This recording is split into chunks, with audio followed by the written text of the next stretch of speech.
Okay, we're good. Okay. It's recommended that the board return to public session. Can I have a motion? Motion. Mr. O'Donnell, second. Mr. Sweeney, all in favor? Aye. Okay, we are in open. It's recommended that the board return to public session. Can I have a motion? I mean, it's been moved, we're okay. I have an echo. That was creepy. We're good now. We're good? Okay.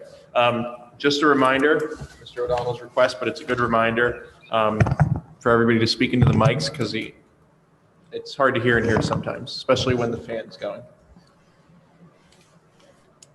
Okay.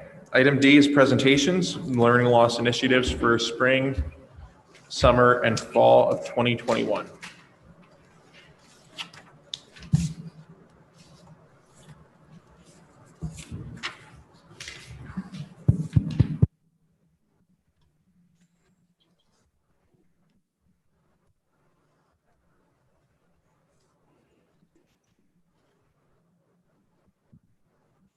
You had it up. You have to go to the first slide.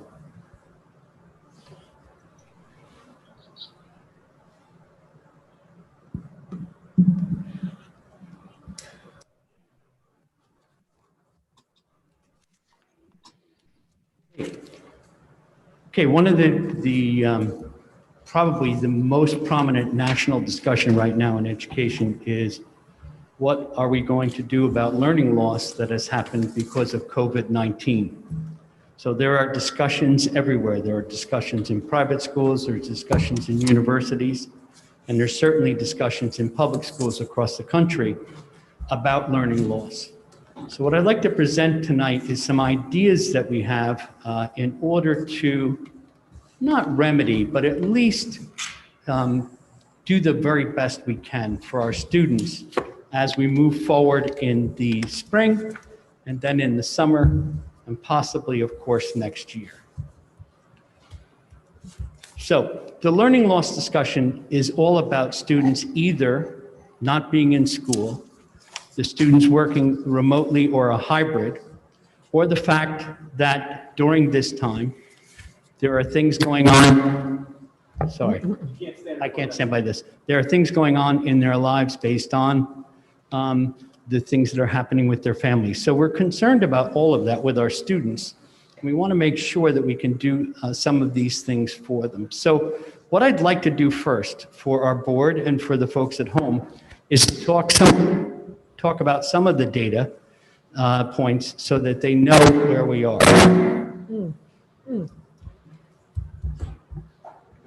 Okay, great, thanks.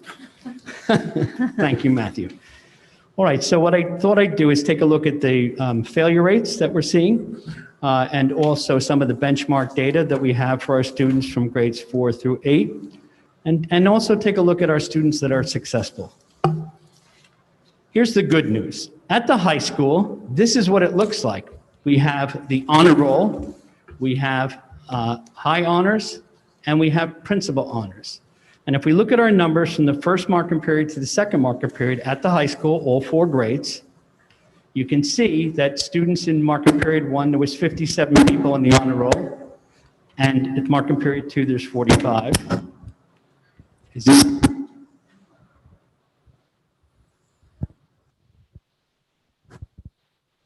Is this something I'm doing?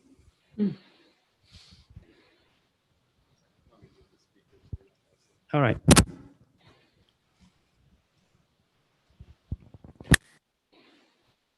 So,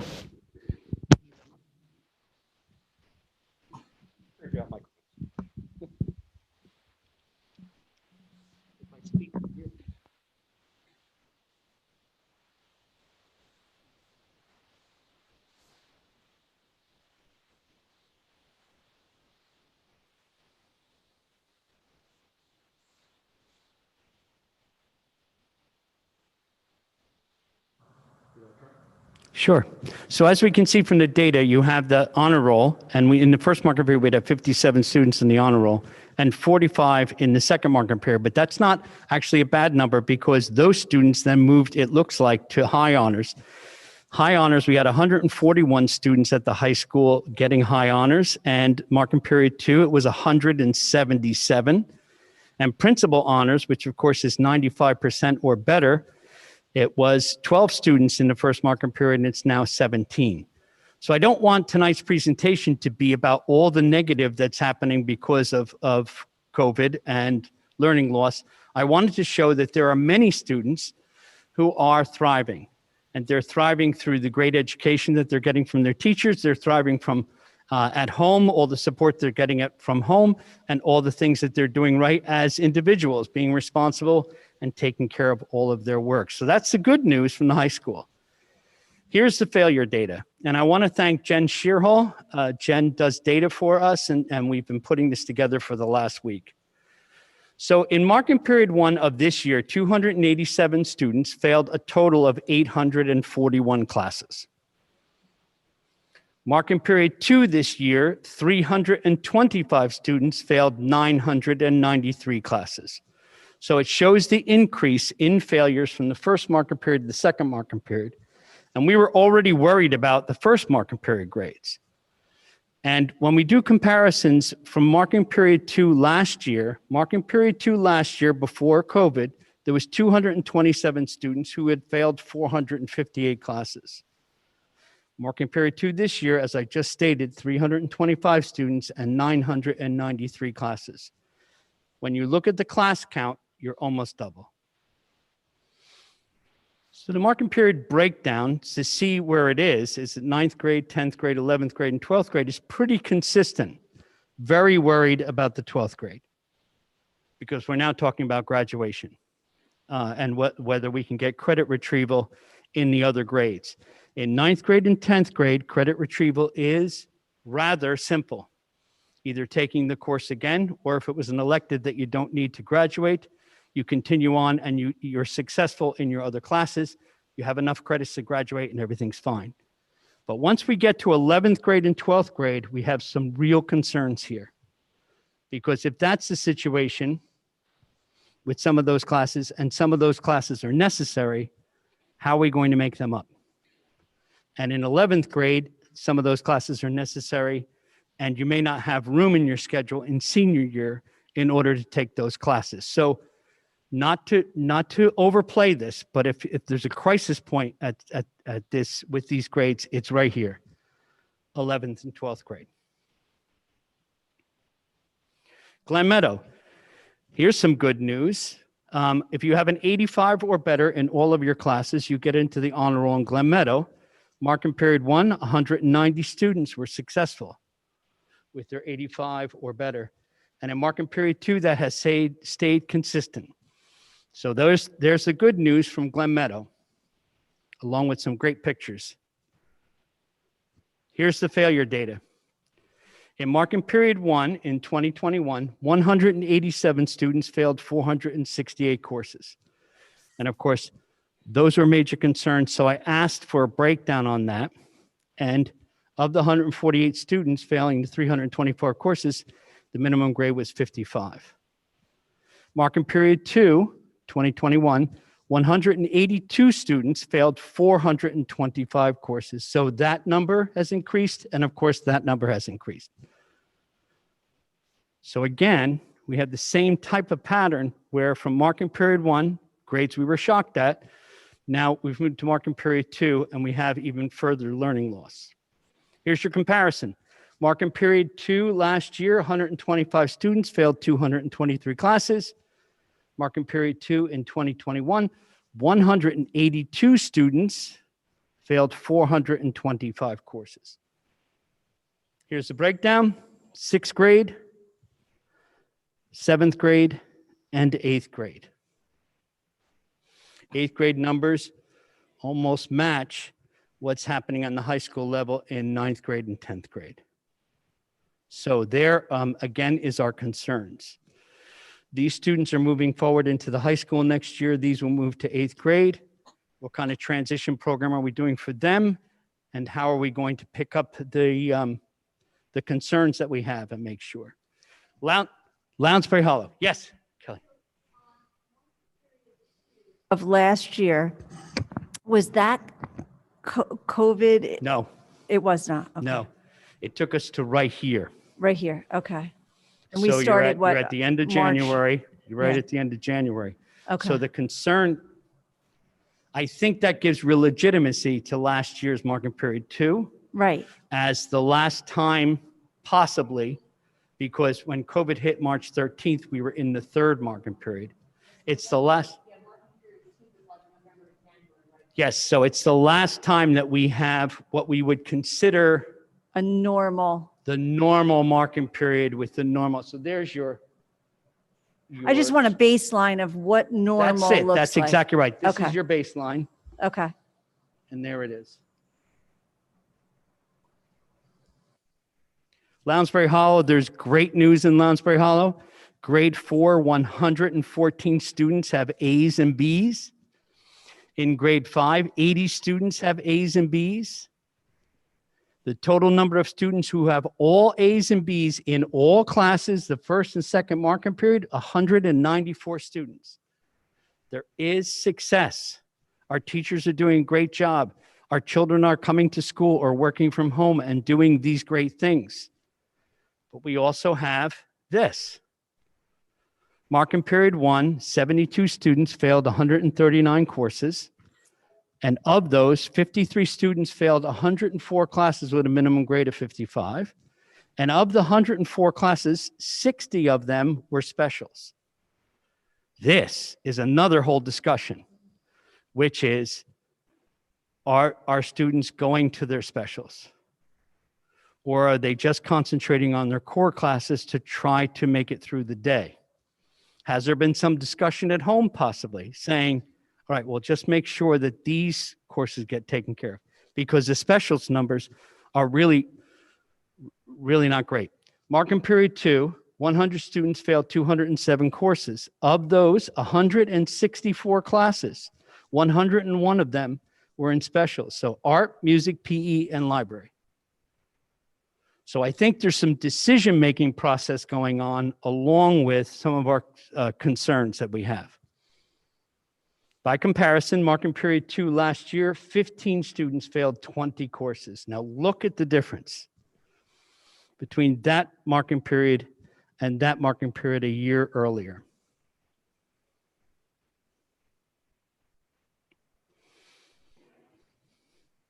Okay. I didn't want to just concentrate on failures, and I certainly didn't want to just say that there's students who are doing really well and there's students who are doing failing. We wanted to get some real formative data that we're taking all the time. So what we did, and I want to thank Jess Rostami for all of her work this week with this, what we did is we looked at the benchmark data. Now, benchmarks are in language arts, ELA, and in math, and they're given in September, and that's test A, in a data warehouse we call Linkit, and then test B is given in January. And what we try to see in each of those tests is a baseline in September, and then growth in January as we head towards either test C or the test from the state, which is the NJSLA or the NJSLAM, or in some cases, NJSLA Science. So here is the data from the grades 4 through 8 in English language arts. Students had growth, individual student growth in 2021 compared to 1920. So was there growth this year over this year? And the answer is yes. In most areas, the 1920 data was more impressive than the 2021 data. So we have less students showing growth in the 8th grade, 5% less, 3% more showing growth in 7th grade, 12% less or fewer in 6th grade, 4% more in 5th grade, and 45% fewer in 4th graders. So there's some concerning data there.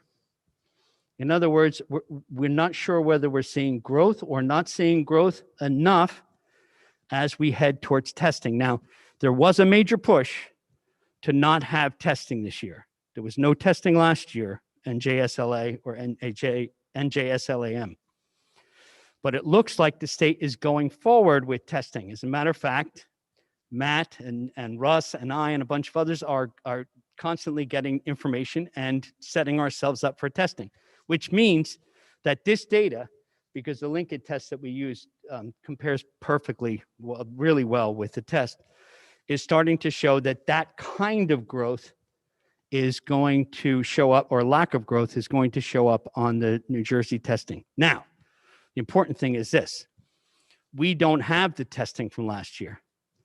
So we will not have comparisons between last year and this year for our students. So the only data we're going to have on growth is the data that we create internally. And that data is, as you can see, rather mixed. In 1920, 3 grade levels, 8th grade, 6th grade, and 4th grade, showed growth in proficiency. Proficiency is different than growth. Growth shows that their grades got better. Proficiency is actually part of a scale. So there's approaching proficiency, proficiency, advanced proficiency, and not proficient. And what we're looking for is the students to be proficient. 8th grade, 6th grade, and 4th grade showed growth in proficiency. But in 2021, a year later, only 8th grade showed growth in proficiency. The rest of our grade levels did not. In other words, when we start talking about the evaluation of the district and whether our students are proficient, there's indicators here that show that in English language arts, other than grade 8, we have a problem in 6 and 7 and 4 and 5.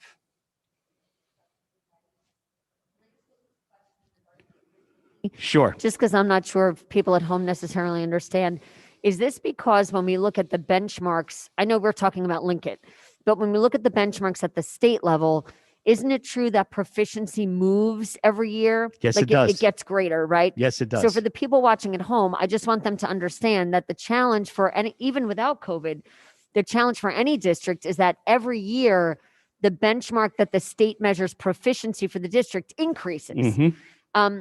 So therefore, that target moves every year, yes? Right. So if Okay. you're in a situation where you have a target school in which they say that this is the baseline proficiency the first year, the next year they up that proficiency level. It may go from 3% to 7% to 9% to 13%, etc.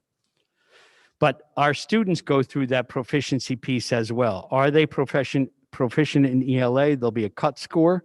And that's basically what we're doing with this analysis.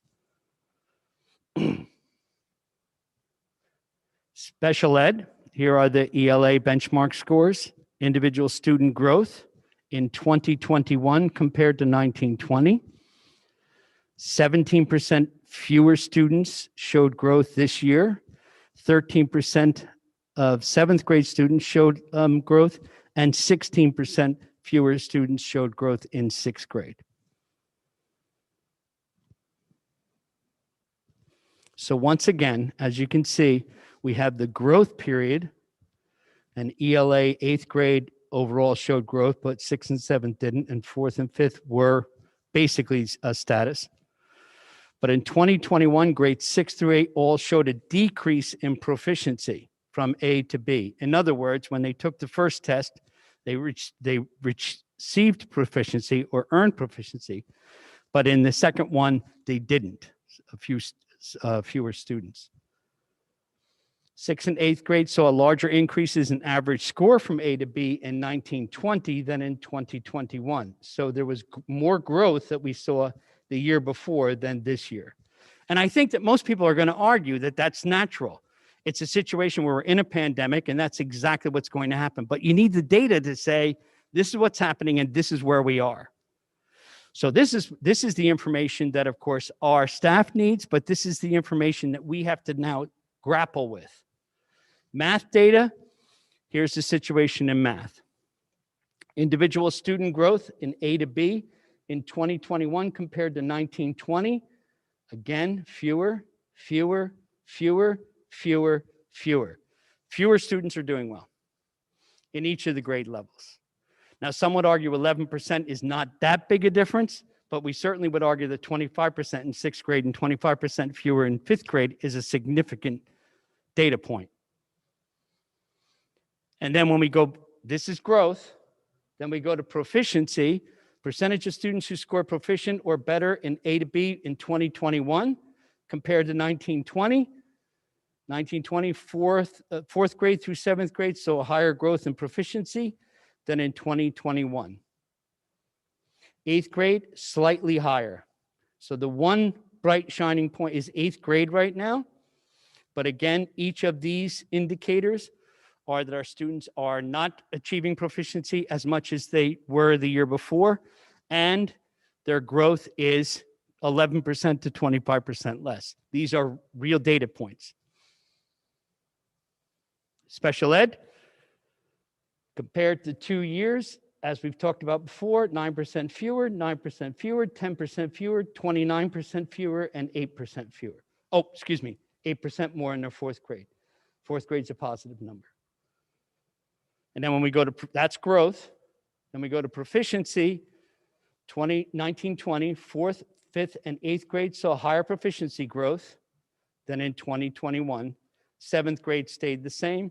Sixth grade saw a 2% increase in proficiency.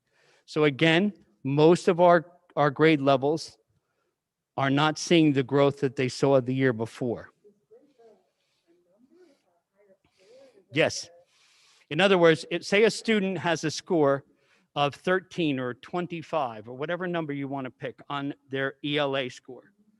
The next time that they take the test, we're hoping for a higher score showing growth. Whether that number achieves proficiency is a whole nother thing. But we are looking at student growth. And, you know, really in education, it's about a growth mindset. It really is important to talk about that. We want our students to be able to set goals for themselves and grow to their potential. So that's a whole nother thing that we're going to talk about when we start to talk about the programs we want to put in place. Proficiency scores are state set. That's not really what we're interested in, students growing. Okay, so here's the big news. On the 27th of December, President Trump signed the omnibus bill. In that bill is about $900 billion in coronavirus response and relief supplemental appropriations. So that's the CRRSAA Act. We have not received that money because it then got divided into the ESSER, which is the Elementary and Secondary School Emergency Relief Fund. So the money's going to colleges, the money's going to public schools, the money's going to private schools, and the money's going to the state governments. State government can basically take 10% of it and do what they want with it. So when this came through, we were all excited that there was going to be money for programs on learning loss and also making sure that we had everything that we needed for any type of coronavirus crisis that we're dealing with.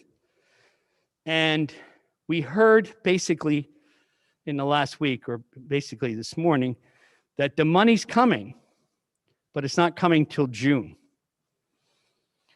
So, that's where we are. What I'd like to talk about is 3 possible programs for our district moving forward using these funds in order to aid our students and our learning loss. The 3 programs basically are a tutor and mentor program, a summer academic camp program, and curriculum writing in the summertime with our folks, with our teachers, in order to make sure that we are prepared for the fall of 2021. So the program of tutors and mentors, it would be a group of teachers who would be assigned to 3 students. Those students would be identified as struggling, and we do have to work on how we're going to identify. Last night we had a curriculum meeting and we had a big discussion about what that would look like. We have to decide on how we're going to do it, whether it's a rubric, whether it's a discussion about students' grades, whether it's worried about the social and emotional well-being of the child. All of those things, there would be input from teachers, I would assume. There would be input from the administration running the school. And what we would do is identify the students that we felt were struggling and work with them, with tutors who are teachers, working either after school hours, before school hours, weekend hours, to make connections with these students, to help them through the process of transitioning back to success, whatever that looks like for the child. But again, it's a growth mindset success. Where's the child now, and where can we take that child in the next couple of months? My idea was to have this plan from March to June, but it does depend on funding. But we could start the process. As a matter of fact, we are starting the process in Glen Meadow through funding from another grant, which we've got the money for. And Ms. Gebhardt, Ms. Rostami, Ms. Ramirez, and others are getting together and making sure that they identify the students and working through a tutor-like program for a few students in Glen Meadow. That's not this program. It's just a program that they are doing. I don't want to say just, it's a wonderful program. And the idea simply is so that we make connections with great teachers, with our students, to see how they're doing, to organize the world that they live in, to make sure that they can be successful and feel successful, which is very important. And then most importantly, transition back to school when we're all ready to come back to school. I think one of the biggest things that we're worried about is our students transitioning back to the traditional school day in the classroom whenever we're able to do that. The second program will be summer programs, and again, this depends on funding.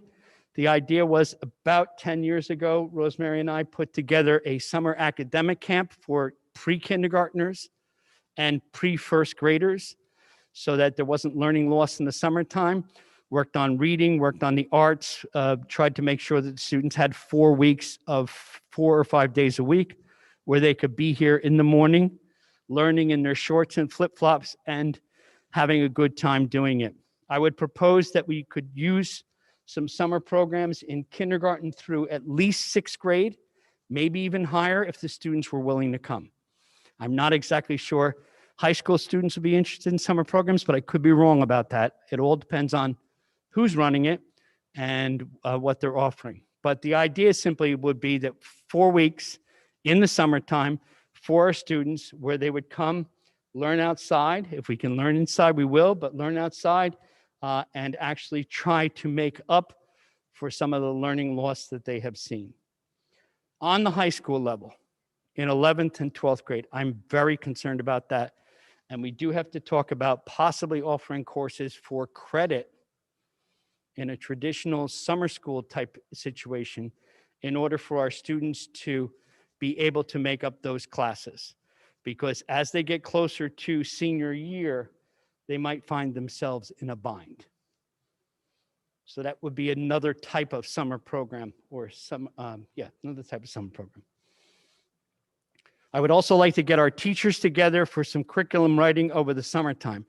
The idea simply is at the end of the year, the teachers are going to know the spots in the curriculum where there was student concern. They're also going to know that because of the way this school year has gone, there are parts of the curriculum that they weren't able to get to.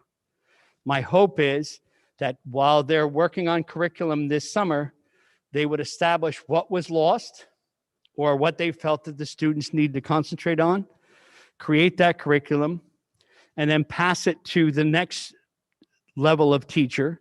So if you're in science, you want to make sure that this is reviewed from biology before we get to chemistry, and have the next teacher review that work so that there's less learning loss. This becomes really important when we start to get into some of the high school classes and some of the middle school classes. But we're worried about, of course, all of our students, so we would do some curriculum writing. We always do curriculum writing. But, and this would not be a large part of the funding. The vast majority of the funding would go towards the students. But this would be a way to make sure that the curriculum was up to snuff as we moved into the following year, which is going to be a dramatic year, even if we're back in school.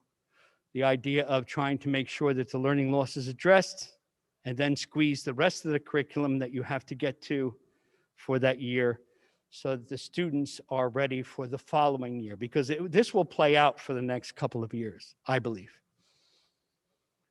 So that's what we have. These are ideas. There's funding coming. We're trying to make it work, and we're trying to make sure that our students are taken care of. Okay, questions?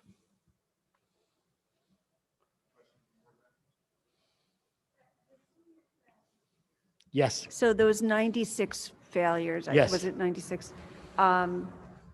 So what are we going to do if they have to do a credit retrieval on that?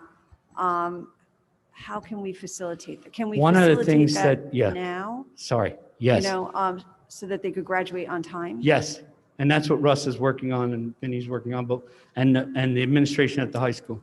One of the things that the governor has taken off of their plate was not having to have either the SATs, the ASVAB test, or have passed the state test in order to graduate. So that has been taken off the plate. So now it's all about credits. It's our credits, right? What we have. And what we have to do is take a look at where they are, see what we can do in order to get them through. But this is a concern, and I don't have all the answers. But our administration is worried about it. Our director of guidance is worried about it. And of course, Mr. Gagliostro, Mr. Rogers are worried about it as well. I think that's a really good question, and not that we want to get to this point, but in the past, can't exceptions be made that if a senior needs to do credit retrieval Yes. over the summertime, we will allow them to still Yes. walk with their class Yes. and at the graduation ceremony, but the expectation would be that they have to retrieve the remaining credits over the summertime. Yes. Okay. And But I'm wondering if we and could do that oftentimes that's You know, Well, they yeah, haven't- oftentimes that's a yeah. small group. yeah. It would just be a much larger operation this year, Yeah. but absolutely. That's what we're talking about with the summer. But can we do anything now because they haven't failed the course yet? Technically, They haven't failed the course failed yet. the course yet, Yeah. but, But once you have 255s, we know where this is all heading. right. Right. So then a list is made. Usually the administration then sends letters home saying, this is where we are. Oftentimes the student then realizes this is serious. And then we start to talk about credit retrieval with either Apex or other programs in which they're doing that either on the side or through a study hall. But we're talking about a much larger number this year than what we traditionally have. So, and then the juniors, and even Right. some of the sophomores. If it's a situation where we have struggled to find that person, the question is, what do we do about someone who is missing 5 to 6 credit-bearing classes? And then it comes into the discussion of, should they repeat the year? Now, again, this is not saying that all of these things are being discussed in every household or all these things are being discussed on our level, but we certainly have had conversations just sort of generally about what would it look like if certain students spent another year. And that's not the bridge year program, that's just Right. coming back. Now, we did vote on how many credits the student We had did, to have. we lowered it We did, to 130. right. So is there a way to calculate how off the senior class would be for those seniors that are in trouble? We could find those numbers. Is there a process by which you engage with each of those 96 families to discuss that individual situation and how far off the mark they are in terms of graduating and what could be done? Ms. Davino had a major initiative in the fall in which she asked all the administrators to make phone calls home at the end of the first marking period because she envisioned what I just spoke about happening, Yes. which is if we don't fix this at the end of the first marking period, what on earth are we going to do at the end of the second marking period? So one of the things we did was we put a safeguard in where we told the high school staff, second marking period, 55 is the lowest. So now you have students with 255s, or you have students with a 64 and a 55, or a 70 and a 55. And our hope is that this is the time where everybody says, oh, we really have to pick this up. But again, we're in an era that we've never had before.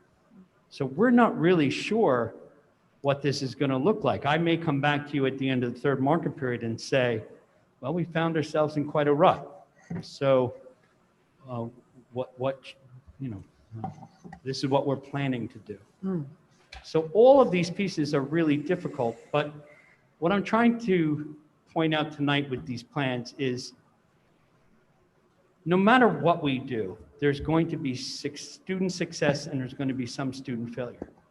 But I want you to know that when we present something like this, and we'll go out to the faculty with this, and we've talked to the union about this, I think people are going to start to realize that at least we're going to try everything we possibly can to change the dynamic of what these students have been handed with. And if the funding comes through like it's supposed to, that would be a real, in my personal opinion, a really great way to spend some of that money. Dr. McKay, sorry, just to piggyback on some of the things that Ms. Mitchell and Ms. Pellet were talking about. I think the benefit, I hate to say, is that contact was made at the end of the first marking period by administrators. All of these children are being watched very carefully.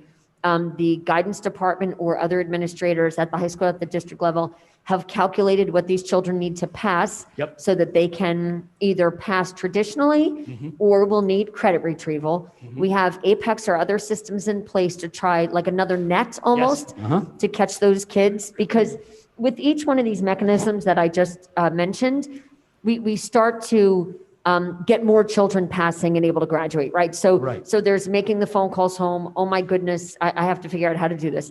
Then there's the second marking period. Then there's the calculation. Then there's the Apex. So my point is that, and I don't want to echo it, is that we're going to do everything to help maybe Ms. Mitchell's question, Ms. Pellet's question. We're doing everything we possibly can right now to head off the potential failures that we would see of these children. Right? So like you said, whether it's study halls, Apex, any mechanism that we can do currently so that we don't have a large number of seniors, for example, falling into that bubble of not able to graduate because they didn't receive enough credit completion through the high school. Yes. Okay, so I don't know that that helps the members of the board. I just wanted to add that there's teachers doing lots of work. They are. In order to help as well. For example, incompletes. I hate to say that, but it's a perfect example where faculty have given incompletes to students saying, I will work with you from your first marking period grade so that it's not a failure and you will pass for the year eventually, rather than a child just getting an F, for example, first marking period and having that very negative number be averaged in for the year, thus creating lack of credit completion for that particular course, right? Right. And because there's teacher autonomy, there's different ways that teachers deal with this. But I would say overall, many of them have given the incompletes and then expected the work and then worked with the student to try to get it done in a 2-week period. Right. And the goal is to provide as many supports and interventions as possible at the high school level so that our seniors at first glance are passing and can graduate. Right. Can we get a more accurate figure of the 96 seniors who are failing a course at this point?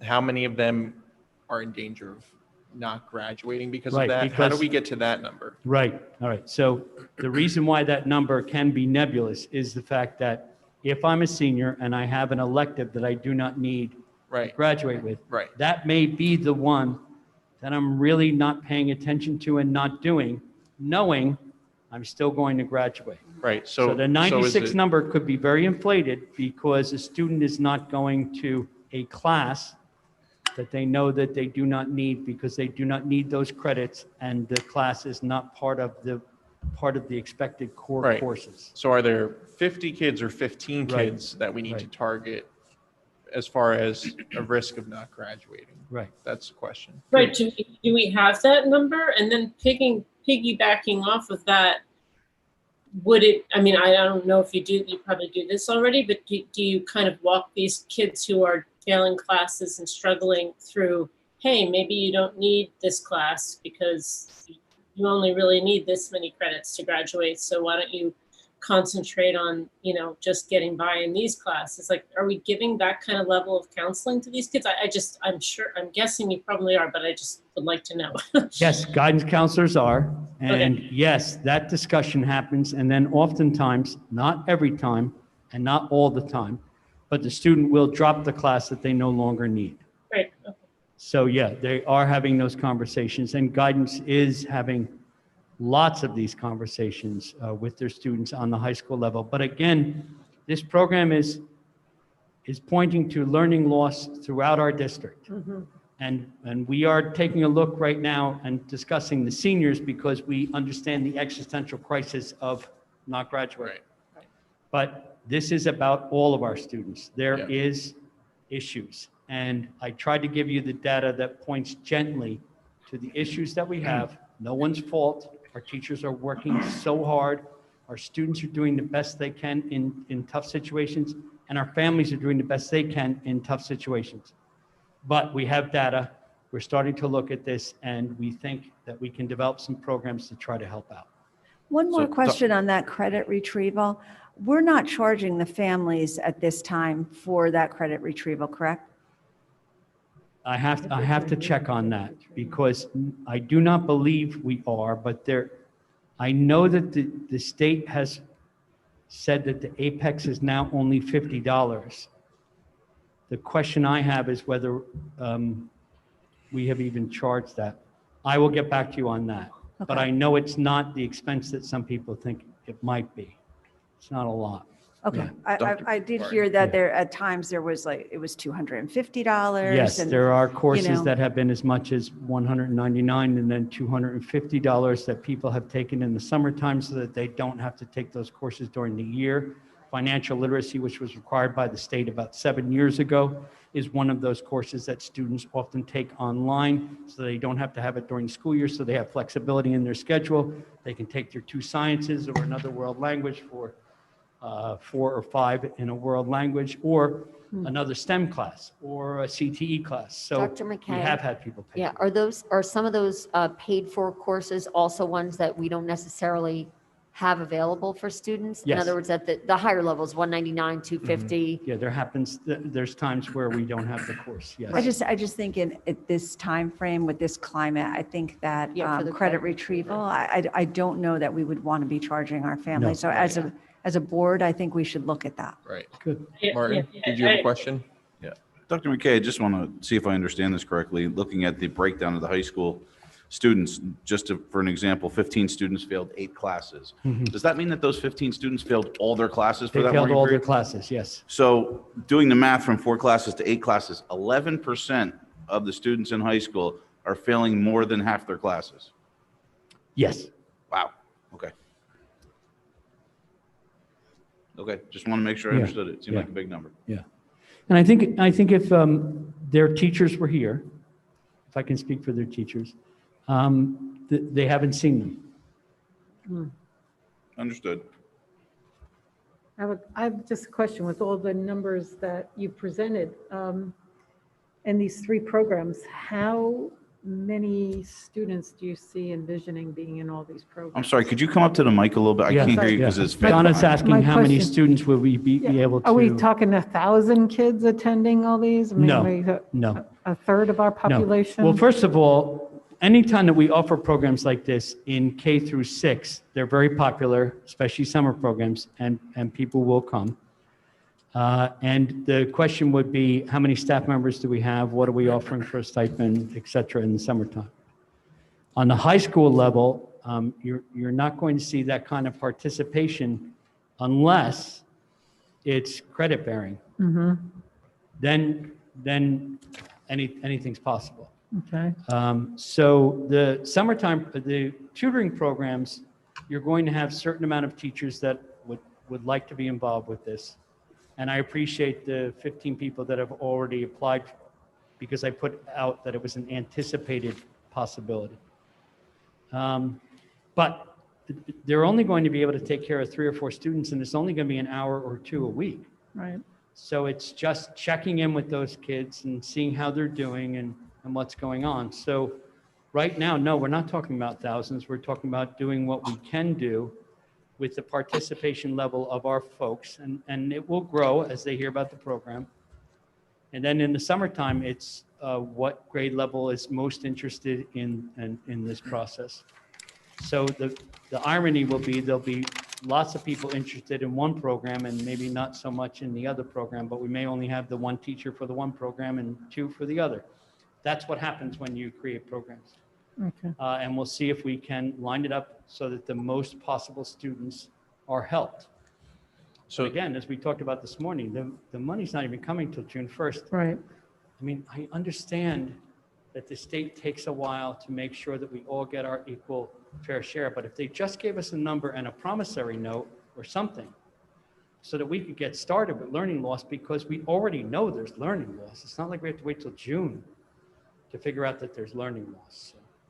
So, this question came up in our curriculum committee meeting yesterday, and there was a conversation about which philosophy really should be used to determine the capacity of the program. And I would rather see us back into the number and identify how many students Yes. need to be serviced by the program, how many students would qualify for the program, and then see if we can find the resources within the grant and the capacity within our faculty to service as many students as we need to.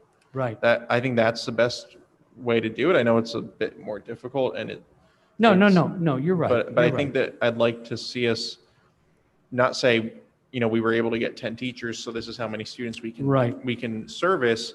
It's all right. Well, we have 250 kids who need this over 6th grade levels, so we need X number of teachers, and we're going to try to build a program that way. Right.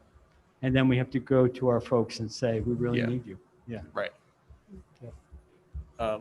I think the data was really, really helpful. It's a great update off of the first marking period data.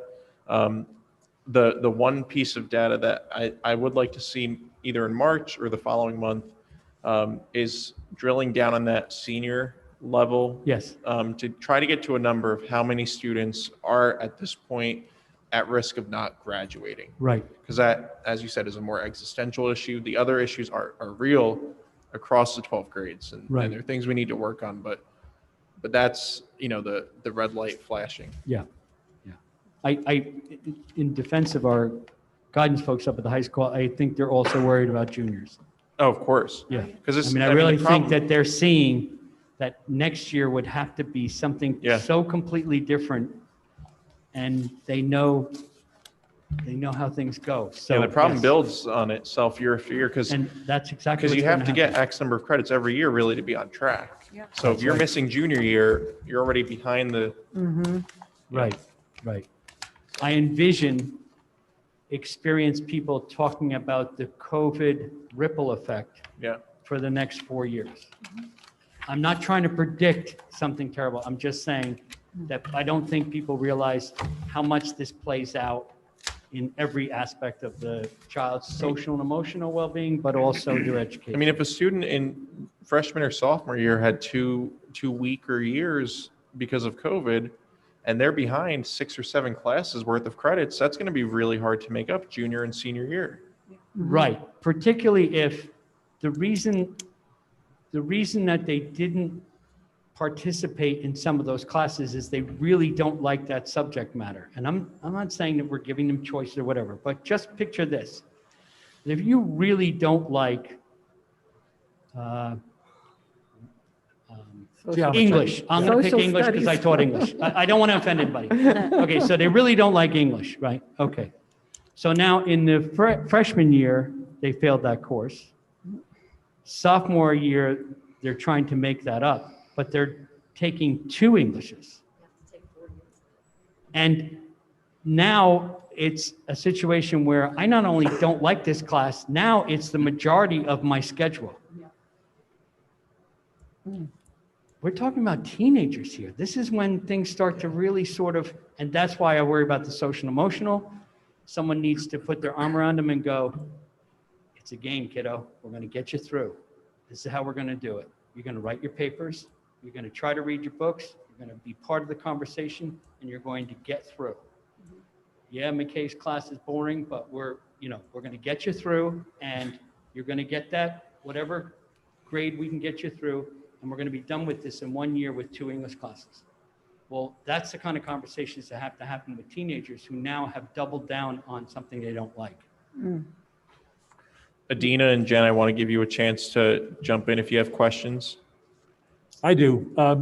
When you're getting the number of students that are in danger of graduating, also, could you pick up from last year what the number was, just so that we get an idea what the change is? Yeah, yeah, Thanks. good.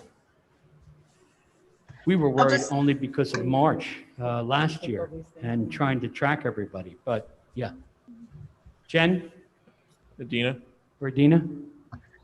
I'll just add what I said last night during committee meeting is that I know right now we're talking a lot about the focus on our juniors and seniors, extremely important.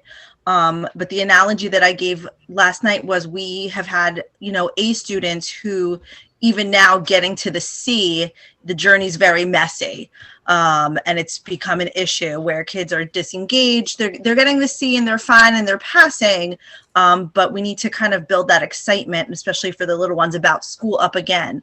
Yes. And I know, Chuck, you mentioned as far as we have to see how much staff is willing to be involved, and the failures absolutely come first. But if there's room for some of those kids where the journey has been a little messy and we can get them excited about school again, we need to focus on them as well. Right, because I didn't want to leave them out of the discussion. I wanted to talk about the students who were still having success, so this wasn't all gloom and doom, but and I know that there are many students sitting in the middle who are disaffected at this point, and we got to get them back. Yeah, this is just a really thorny issue for everybody, I think. It's disheartening, but not surprising, because we're in this situation where, I don't know that there's any fixes. And we just have to get through and then do what we can to help these kids. I do know what Adina's talking about. There are so many kids are just losing their focus and are getting disheartened, and that's really horrible to see. And I wish there was a way we could just kind of get everybody back on track and excited, but I wish I had some great ideas for that. I'm tempted to say, like, can we lower the bar a little, maybe help them out, but they need to learn too. So, so there's just no solution. So, Yeah, I just want to close, Jen, with thanking you all for your comments, but know this, we're not alone. This is not a Vernon problem. This is not a New Jersey problem. This is a national problem. And we're going to do everything we can. And if other people have other ideas, we're going to beg, borrow, and steal those as well to make sure our students get the most that we can give them. So, okay, thanks, folks. Thank you, Joe. Thank you. Thank you. Thank you. Okay, item E is public participation limited to items on the work session agenda and any student comments. We'll first open it up to members of the public here in the audience, and seeing that there are no members of the public here in the audience, we will go over to the Zoom webinar to see if there are any attendees who would like to raise their hand to be admitted into the meeting to make a comment. If you would, please raise your hand at this time. You'll have 5 minutes. Please state your name and part of town.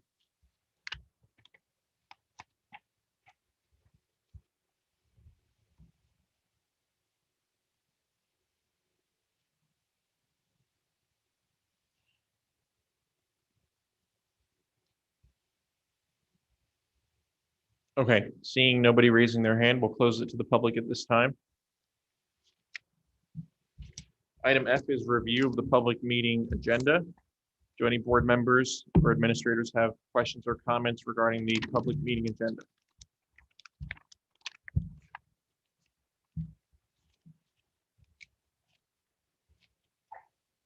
Seeing none, we'll move on to item G, which is correspondence. Yes, I'd like to record the correspondence that we've received since the last meeting. We have one letter of resignation from Adam Kendler.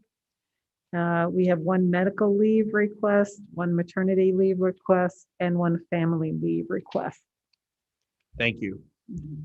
Item H, Ms. Davino. Thank you, Mr. Nunziata. The first item up for discussion is the proposed 2021-2022 school calendar and 21-22 paid holiday schedule draft attachment WS1. As far as the calendar goes, I think many of you know that we have 4 professional development days written into the teacher's contract.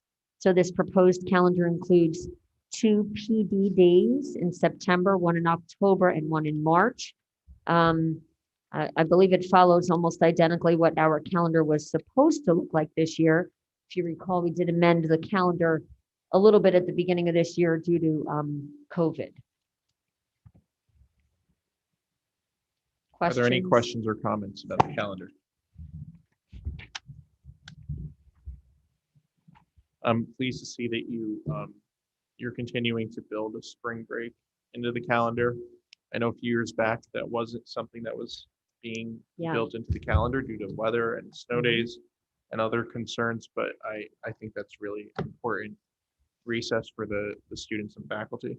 Yeah, and it does look like the option of virtual snow days is probably here to stay. I mean, we haven't received a directive from the state yet, but I do believe it's going to be left up to local districts or whether or not we have a traditional snow day or a virtual learning inclement weather day. Right. Okay, seeing no other questions or comments. Thank you. The next item is update on second marking period progress. I think Chuck shared most of that already through his presentation, correct? Okay, I didn't know if there were any additional questions.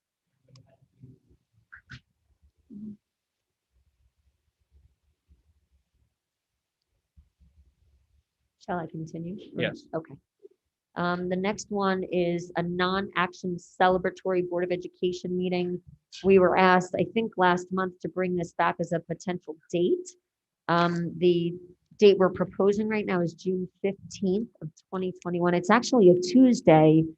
The reason that Chuck and I and Donna previously before Ms. Linsky joined us, we chose the 15th was that we're looking at that's the last week of school, even inclusive of the 3 snow days that we've used this year, December and then the 2 in January. What we're envisioning is a celebratory opportunity out on the football field, social distancing, fresh air, to kind of put a capstone on the end of, we're hoping, toward the end of COVID. I'm not saying it's going to be over by June, but we certainly should be in better shape than we are now. Things like Teachers of the Year, retirees, we really haven't had the opportunity to have them live. Our meetings prior to COVID had this vibrancy, right? When we had students that we could recognize and teachers we could recognize. So we're proposing a single purpose meeting, no action really, for the reason to celebrate the things we haven't been able to celebrate in the last couple of years. Would that be in the evening on Tuesday? Yes. And would it have a theme?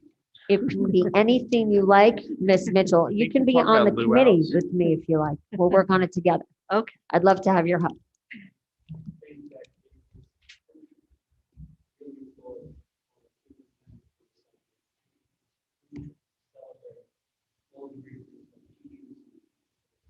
And our students, I mean, we've had students come in the past and this year we really couldn't, you know. When is graduation roughly? Technically would be that Friday, well, high school, middle school, right? I mean, Right. the 17th and Okay. 18th would be the Thursday and Friday of that week. When I first talked to the board, I think it was in a superintendent's report about how I'd try to use snow days. I did say I would try to stick with 3 snow days and do the rest virtually. Who knows what the weather is going to bring Yeah. next okay, week, no, I was right? just wondering. Thank And if you. we That's lose good. power, yeah, but we are going to try to get everybody out by the 18th so people have the summertime, barring any major snowstorms, loss of power, etc. So graduation wouldn't be the last day of school? So I think the Friday is the 18th. Is that the correct? last day of school? Yes, that's Oh, the okay. last day of school. And remember, we can only do the high school graduation has to graduate on the 190th day or later, right? Middle Right. school can graduate the night before. So I think we have board meetings scheduled 108. though. Yeah. Okay. Yeah, so I don't know whether the board has further We can- discussion or you want to look at adjusting the When calendar. we see, once we get through all the snow days and see where Okay. graduation day is going to land, we can adjust the Yeah, we can calendar adjust at that Good. time. Okay, thank you. Any other questions on that? Okay. I think you're good. Okay, thank you. Number 4 is review of sub-custodian and sub-teacher rates of pay. I'm going to turn this over in a moment, but the reason you see it on the agenda, many of you probably know, we are experiencing shortages in substitute teachers, substitute custodians, even in regular teachers. Education is really taking a hit right now. So, Dr. McKay, why don't you start? Sure. So we called around to see what people were paying their stuff. And as you can see from this memo that we put together, High Point is $80 for the first 14 days, 95 after. But the rest of the schools are around $100 a day, with Sparta being the highest at $110. We presently pay $100 a day for our subs. Are these certified teachers? Our- Dollar our values, or do we have a substitutes- different scale for? Yeah, our substitute teachers need 60 credits to be a substitute. And there is no different scale between whether they have 60 credits, a college degree, or even a teaching degree. Okay. That And is they're not, I'm sorry, they're not included in the teacher's contract, Mr. O'Donnell. I didn't know if you knew that. Right, know no, I that- knew that. I just Okay. didn't know. I've been in other districts where the actual certified teachers get more than the Right. Right, people with a college degree Yep. or what have you. good question. Yep.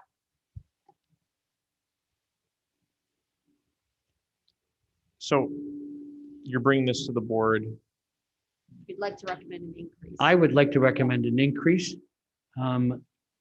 It is completely the will of the board, but I think that if we moved it to 125 and put ourselves ahead of other districts, and I can get that word around, we may have more people applying. I want everybody to know that we did send out a memo to our staff asking them if they had college-age students that were interested.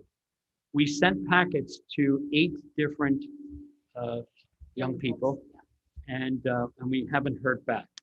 So we have one sub that we're going through the process right now, and we will continue to do that, and we post it. But maybe if we put the 125, it might generate a little more excitement. Would this be a permanent increase or an increase temporarily due to shortages of teachers and substitutes with COVID? One of the ways to do this is just do it permanently, but another way to do this, because we haven't budgeted for an increase in this year, is to just put it till the end of the year and then revisit it in September. But again, that would be to what people think. Did we look into that, that clause in the contract?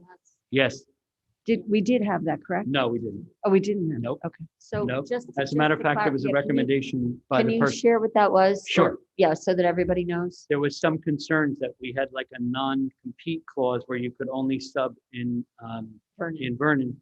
When I talked to Ms. Gebhardt, who has the packet and gives it out to people, she said, no, as a matter of fact, that's ridiculous, because I always tell them they should be in 2 or 3 districts so that they get enough work. So no. it's Oh, not. that's And good to hear. and it wasn't in writing either, Ms. Mitchell, just so you know. In other words, it was not in the packet. It wasn't. Okay, Right. good, good. I'm glad to hear it. So what is the position of board members? on What's that? the average number of substitutes we have throughout the year? Would you say every day? Per day. Per day, what's the average we have? Presently, what has happened, Mr. O'Donnell, is we have 23 absences and they're filled by about 13 subs. So we've been about 10 subs short every day. The way that we're making up for that is the high school. We have a sub study, which is a brilliant program that Mr. Demsek and Dr. Anderson put together along with Jackie Van Orden. But in other areas, we don't have the building space for that. So we are short on subs on a daily basis. So if you were to fill all those substitute positions, what would be the total number of subs per day that you would have? We would use approximately about 20 to 25 subs a day. So if you do the math on a $25 Yeah, district-wide, increase, yeah. It's about $12,500 a month extra. And that's in COVID, not in a normal year. Yeah, what would it be normal years? I think COVID. Yeah. Yes. You know where we were last year, Chuck, before COVID? In normal years, we have less absences, of course. Would I say it's half? If I would, I would say on Now, remember, when we say absences, on our absence list is everybody who's out on maternity, anybody who's out on medical. Right. No.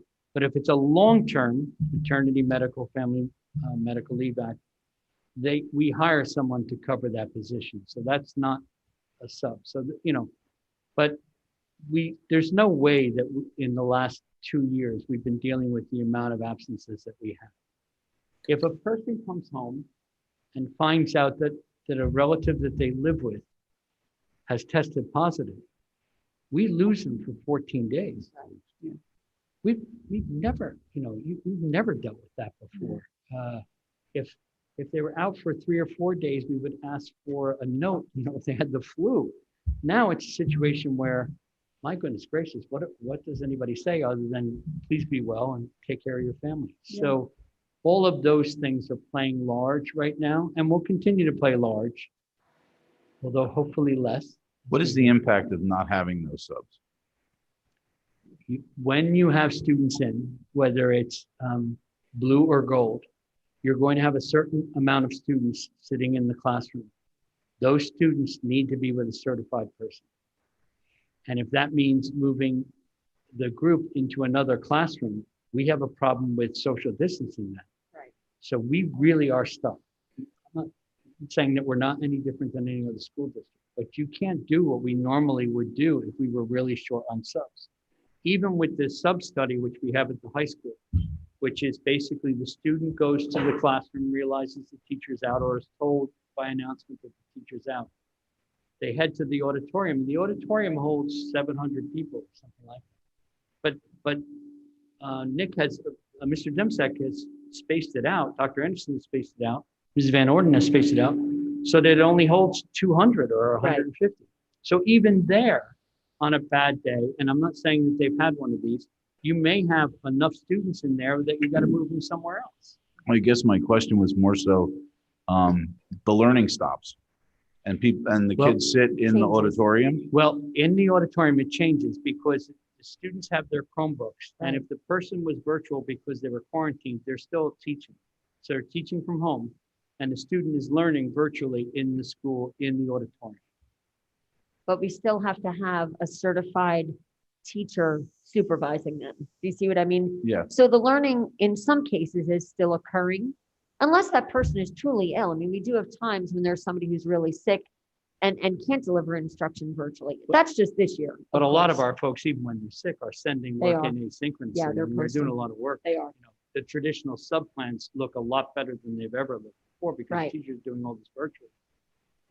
So do the substitutes in the classroom just basically let the children in the classroom go virtual and then supervise that? Yeah, open up your Chromebooks and your teacher's on. And, and they're monitoring for student behavior and student engagement. Otherwise, they go into the auditorium where there are subs there, a group and they're watching them and they're working with their teacher. It really is, in a bad situation, rather ideal. But well, I mean, sitting in an auditorium seat and trying to be on your Chromebook and participate in class with everybody else around you. Yes. It's a lot more difficult, I would think, than being in a class with a substitute teacher. Yeah. Although you're spaced out in the auditorium, so they do they put even this have, up next door they're because taped they have off. police tape. The chairs are taped off. No, I know. Yep. Remember the lecture halls that you were in college? At least they had that little piece Yeah, of the wood. little desk. Yeah. Yeah, but you didn't have a computer that was the size. So is your proposal a $25 increase through the end of the year? Yes. Why don't we do a straw poll of board members and then we would have to do a formal recommendation to make that change. Joe? I'm fine with that. All right. Yes. Kelly? Yes. Jen, Adina? Yes. Yes. Okay, so either at the end of this agenda, if you'd like to add it as a verbal recommendation, or at next week's agenda. I think we should add it tonight if you don't mind. Okay. But don't forget sub-custodian. Right. So, Okay, sorry. so the other piece is our sub-custodians. We'd like to increase the salary to $15 an hour. What is it currently? Presently, it's 12. It was 11.70, and I think it's 12 now. And how many? I just feel that we're not going to get any sub-custodians. And are we experiencing the same issues with filling those positions? Yes, although I don't want to blame this on COVID. It is, obviously some of our folks have had to go out, but we have had problems with getting subs for custodians for a while. Some would argue for years. How many absences in custodial positions do we average per day? That I don't know. The 7-hour day, Yes, He does, no? Yeah, 8 or 7? I think it's 8. I don't know. I do know that the absences, although I don't have the number either, I can say I can get them. that we do have significant shortages in our custodial ranks, unfortunately, whether it's due to illness or inability, to be at work for whatever reason. I do know there are plenty of times we're dealing with shortages. So if it's an 8-hour day, that's $120 a day. I don't know if it's 8 or 7. Do you I know? thought they What I'm worked a saying is 40-hour the week. teacher is 125, Right. and the custodian is 120. Oh, I see what you're saying. Not that I'm not trying to say that custodians don't do a great job. When they're here, they do a great job, of course, and so do the teachers, but I understand. they're too Yeah. close.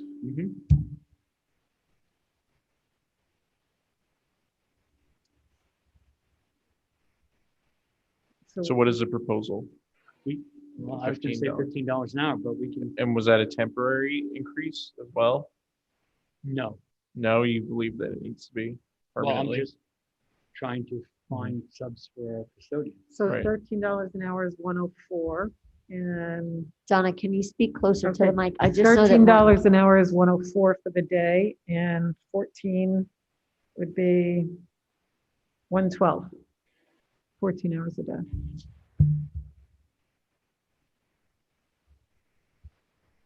$14 an hour. And where are they now? Well, 13? I'm not saying Or we should 12? be less They're at than 11. 15. 15's fine, Mhm. but I'm just pointing Yeah. out No, it's good. that It's they're good. close. The teachers only teach, the substitutes only do a 6-hour day, though. No, I don't know that that's accurate. Wouldn't No? they do a full, I mean, a sub is doing a full day. A full day is in 6 hours. 6 hours work. Right? 'Cause Right. They Are would you also talking have, about like removing prep and lunch kind of yeah, thing? because they're, Yeah. Yeah, but there's still, I mean, in the building. I understand what you're saying. It depends on how you're looking at Yeah. it, right? Mhm. I was thinking of the entire school day. Does anybody want to weigh in with their thoughts on increasing substitute pay for custodians? I see what Joe is saying, and I do see that. But I think $15 an hour for the custodians is fine with me. I think that eventually we're going to $15 an hour Yeah. as minimum wage. Yes, we so- are. So, I mean, so to me, I mean, I personally think that the sub, I would have liked to have seen it at 150. Mhm. That would have been my recommendation, and then the 15 for the custodians, but, it's just my thought. Mhm. I'm good with 15. I think that's appropriate. I'm good with 15 as well. Mr. O'Donnell? I'm good.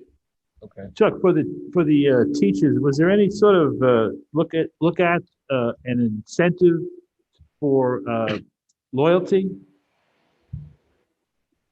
Like a step up? When a teacher takes over a medical leave, they do, the first 19 days are at $100. After that, then they go to BA step 1. Right. That's the only. But that has to be gradation that you will consecutive. see. And it has to be consecutive. So We try not a to.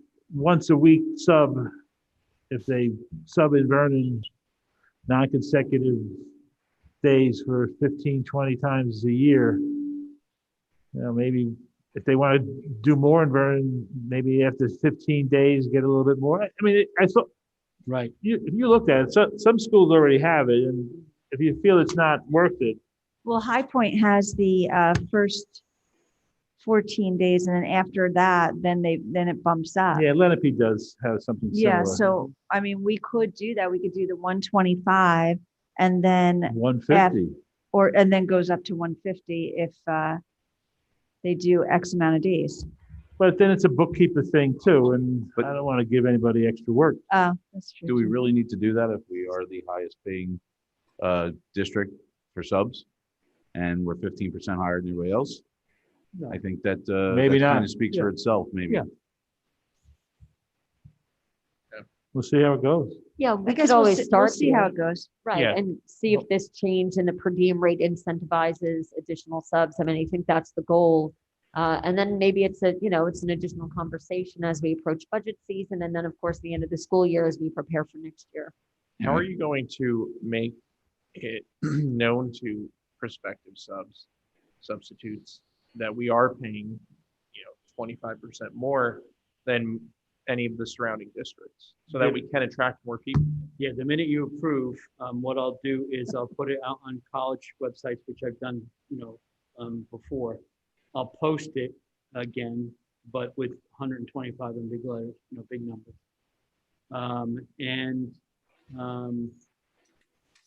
I don't know if I could. We didn't collect the emails of the people who have subbed for us over time, have we? I think we have a data. I we have a pretty actually large have a database. database of people that You might have be able to subbed for pull us, some and every people once back. in a while we have to call them out because we send things to them and they don't respond or whatever. Right. I mean, some people who have, vacated That's us to right. go somewhere else might That's come right. back if you send out a, quick Right, email to blast. everybody. And the Yeah. good thing about that, Mr. O'Donnell, is most of them have been fingerprinted and gone through the process, Right, so they're right. Right. already part of our bank, which means we can use them immediately. So that's a good idea.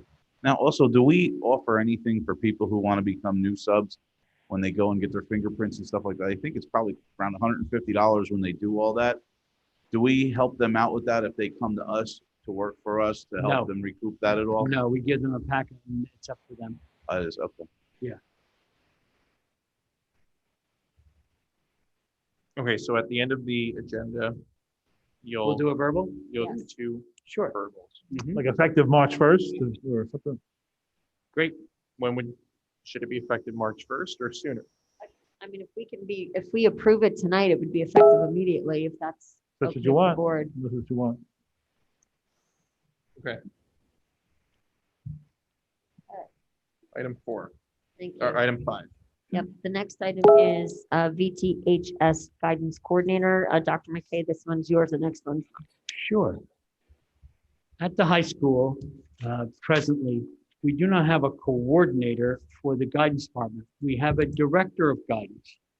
And we have been giving the director of guidance a lot of major responsibilities this year for new programs, including the international program, the bridge program, and a lot of K through 12 district programs.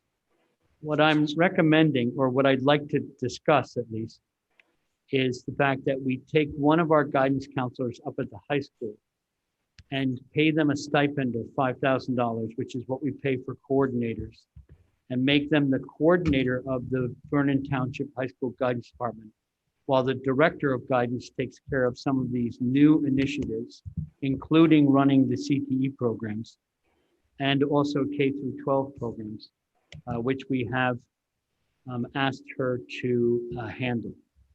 So it would be a situation where we're creating a stipend. It would be in-house for one of the 5 guidance counselors at the high school, and they would run the day-to-day operations while the director continues on with all these responsibilities. What would those responsibilities entail? The coordinator would be able to do any of the work that has to be done on a daily basis to make sure that the guidance counselors had what they needed.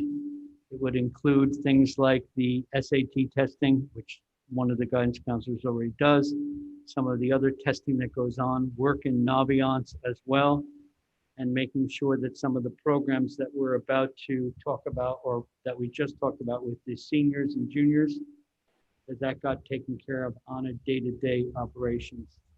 I just see with everything going on that the need for this position, whether you trust that decision or not, just know this, that the director of K through 12 has been taking a lot of responsibility.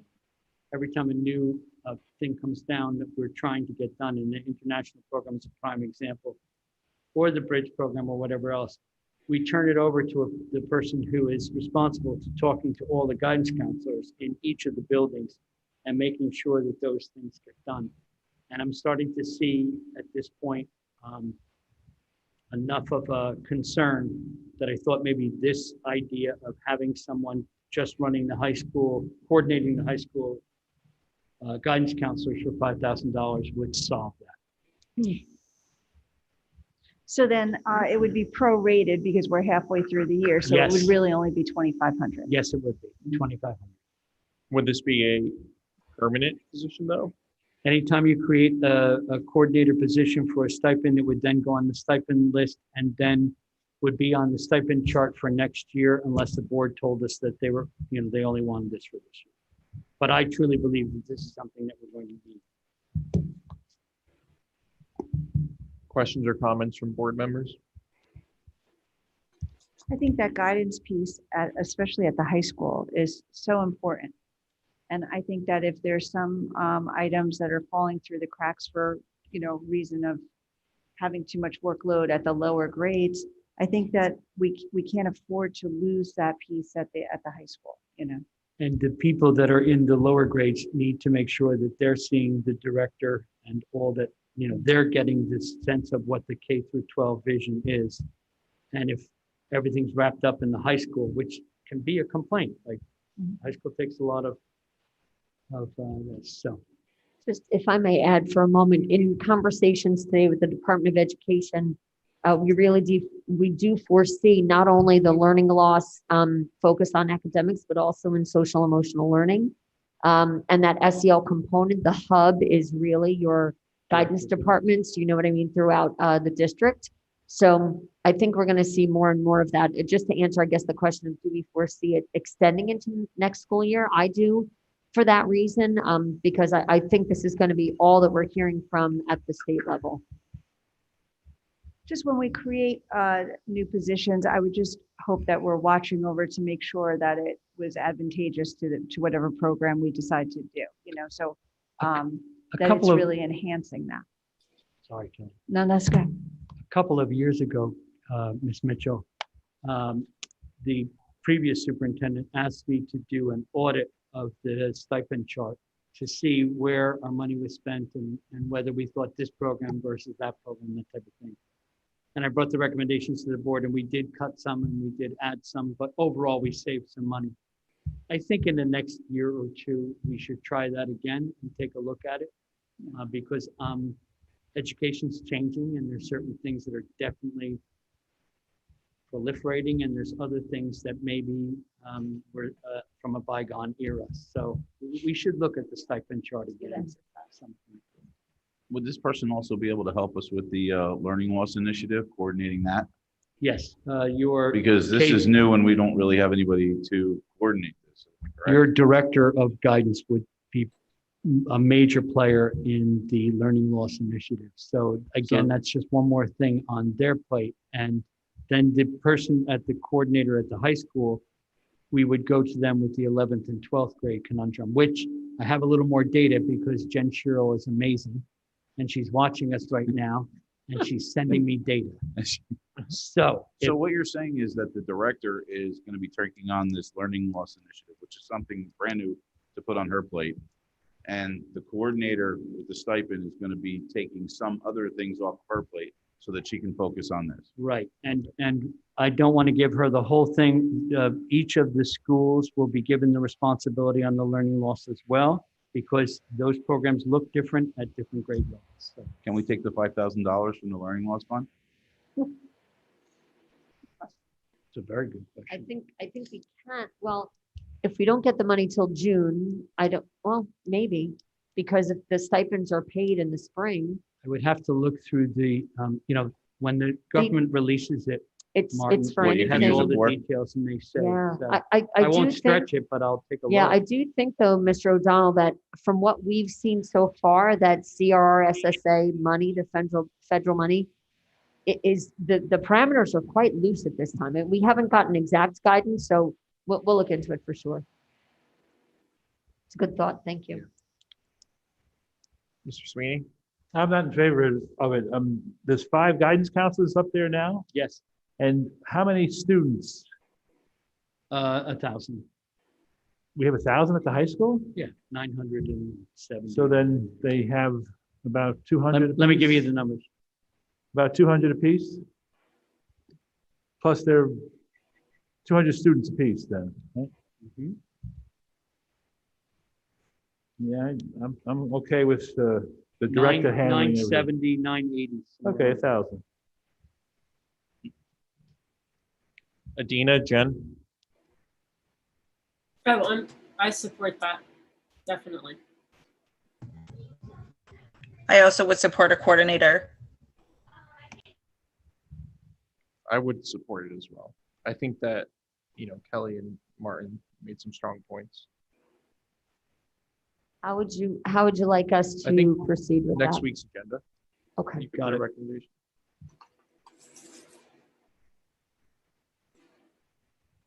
Okay, item 6. Okay, item 6 is special education coordinators. So in a similar vein, but different, as you know, we actually have 2 significant items on the agenda this evening that influence this discussion. The first is the letter of resignation from Dr. Kendler, excuse me, our supervisor of special services, who will be leaving us at the end of the month. And of course, you'll notice later on in the agenda, the appointment of our new director of special services. In a previous agenda, or recently, you probably read that our other supervisor, Mrs. Von Salzen, is retiring in June. So we have this very odd ebb and flow happening from March 1st through the end of the school year. So for example, March 1st, Dr. Kendler will no longer be with us. But Mr. Fay will not begin, pending board approval, of course, will not begin until April 12th or something after spring break. That leaves only Mrs. Von Salzen from March 1st through April 12th. Then when Mr. Fay is approved, he still has to get his legs beneath him. He's coming from out of district, although very highly recommended and through a process that I think was well executed by the members of the committee. So we'll have only one supervisor, experienced supervisor, and then one director. And then, of course, our other supervisor is retiring, Mrs. Von Salzen, in June. We'll be, posting and interviewing for the supervisor. So we've got this odd situation through the spring. And Ms. Mitchell just used the phrase, I think falling through the cracks, right? So, of course, I'm worried with all these things changing so rapidly. I'd certainly prefer to look at coordinators at the schools that I have listed there: Cedar Mountain, Rolling Hills, and Lounsbury Hollow. A step 1 coordinator is $5,025. Of course, that's prorated because we're looking at essentially March 1st through the end of the year. Some examples of what the coordinators would be doing. They'd be working on scheduling classes as well as aids if necessary. It's really important that we're in compliance when we're talking about special education. We also want to make sure that all programming has all the necessary materials and staffing. We also want to make sure that state testing, right now, like Dr. McKay said earlier, it has not gone away. We will be required to do that. The DLM, which is the dynamic learning maps that many of our special needs students take, as well as the NJSLA, are ready to go, including accommodations. Those are really essential. We have to make sure that our special needs children have appropriate accommodations for testing. And also to assist with ESY planning. We'll have the extended school year as required by law. That starts just after the 4th of July. So we have a lot of work to do between now and then. As far as qualifications, this certainly does not have to be somebody who has a supervisor certificate. They're still in the teachers union. They would not be called upon to evaluate other folks. But it would certainly, I would recommend, if the board is comfortable moving forward and we post, we'll be looking for experienced faculty who can take on some additional tasks in the items that I just mentioned, really for the smooth transition, the success, I hope, of the future director and eventual supervisor in special ed. So would these positions only exist for this school year to fill that gap? I think I'd like to revisit at the end of the school year. Part of it might be working with the special services committee to see how effective a transition we've made We may end up extending into just July and August. And that might be enough, right? Because we've got ESY. We also have a discussion on the agenda later of Walnut Ridge. So there are a couple of other things happening probably in the next, not 3 months, but 3 to 6 months that I just want to make sure that we are being really thorough in transitioning from a director and 2 supervisors eventually to the model that the board and I talked about a year ago, which is a director and 1 supervisor, right? So I know that's the eventual goal. I would recommend for now that this is from March through June 30th, and perhaps we revisit the effectiveness and, can it be streamlined when we get to July? Do we only need a supervisor in a couple of locations instead of all 3?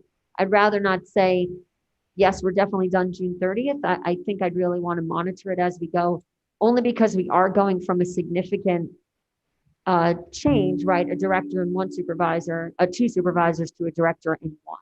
I mean, if you're really only talking about, $2,000 a person prorated, 4 Right. months and 3 schools. So you're talking about $6,000 Correct. to fill a gap that we're not going to have 4 months of salary and benefits for a supervisor. Right. So The other piece, and thank you. The other going to piece, have a significant savings. yeah, and the last, thank you. And the last thing I'll say is that, remember coming off of COVID, like we've been talking about all night, remember for our special needs population, we have to make sure that we're providing appropriate accommodations and meeting the needs of the IEPs. If we're not, we could be looking at additional services for those children. So having an all hands on deck approach with coordinators who are either child study team members or special ed teachers who really, really know special ed would make me feel more comfortable moving into next year, making sure that we have all those building blocks in place for our special needs students. I don't want there to be, this is going to be hard enough as it is, right? Coming out of COVID. So having as many supports that we can have that are somewhat affordable to try to support our population, I think would be money well spent. questions or comments from board members? Given that it's a net zero, I'd support it. Mr. Sweeney? Supported for a limited time. You might need them in the summer too. Jen? Yeah, I support it. And yes, I think we might need it in the summer as well. I support it, and I think there's a very good chance we will need it in the summer. Kelly? I absolutely support it. I think it's going to make a smooth transition, and I think it's going to build upon our success with that program. So, All right, great. And So would yeah. that be next week's agenda Yeah. as well? Yeah. Thank you. Karen, before you go on, Yes, sir. I have some data for the board that they were asking for. So if you don't mind, I'm just going to respond to the questions that you had about senior failure. This is from Ms. Sherrill. Last year, there were approximately 55 students who were in the concern column, quote unquote, at one point or another during the midpoint to the end of the year, 55 students. We were able to get all but 4 students across the finish line for June, with those 4 taking a class or 2 on EduSeer, which is like the Apex, but that was at a cost to the family. These 4 students were considered summer graduates and received their diplomas in August. She then writes me a note, a little bit, she goes, I'm working on the data, I'm working on the data. And then she gave me the data. She says at rough glance this year, of the 96, approximately 60 of them need to pass their current courses in such things as PE, English, and financial literacy. So it's not like they have to, she's not saying they have to pass all their courses, but they certainly have to pass them in those courses that they need for graduation. So I don't know if that helps, but Were those the classes that they're currently failing? I would assume that's what she's. yeah, I that think what that's she what means? she's saying. Yeah. Yeah. So 60. Yeah, As opposed to 55 last year. as opposed to 55 last year, And then they who were were, in the concern column at the midpoint in their year. But the good news is last year we went from 55 at the midpoint to 4. Right. and then they were right. able to get those other 4 over the Yes. summer to get a Right, diploma. so this is good news all around. And Jen Sherrill is the master of data. And I thank her very much for staying up late. That was great. Thank you. Yeah, thanks, Yeah, Jen. thank you very much. Okay. Okay, Thank you, Chuck. Shall I continue? yes. Okay, the last item that I had for discussion is number 7. It says COVID testing. I know that, we're all COVID out at all times. I know it's been very difficult. So there's a company called Advanced Management Service who has provided this for the Sussex County Ed Services Commission, who is kind of up the road from us. Certainly work with them because they're a county district. Basically, there's a program that will allow us to have COVID testing done on site voluntarily for faculty, staff, and students. Parent permission, of course, is given should we choose to participate in this. So just to give you some background, there's no charge to the school district for bringing the service to us.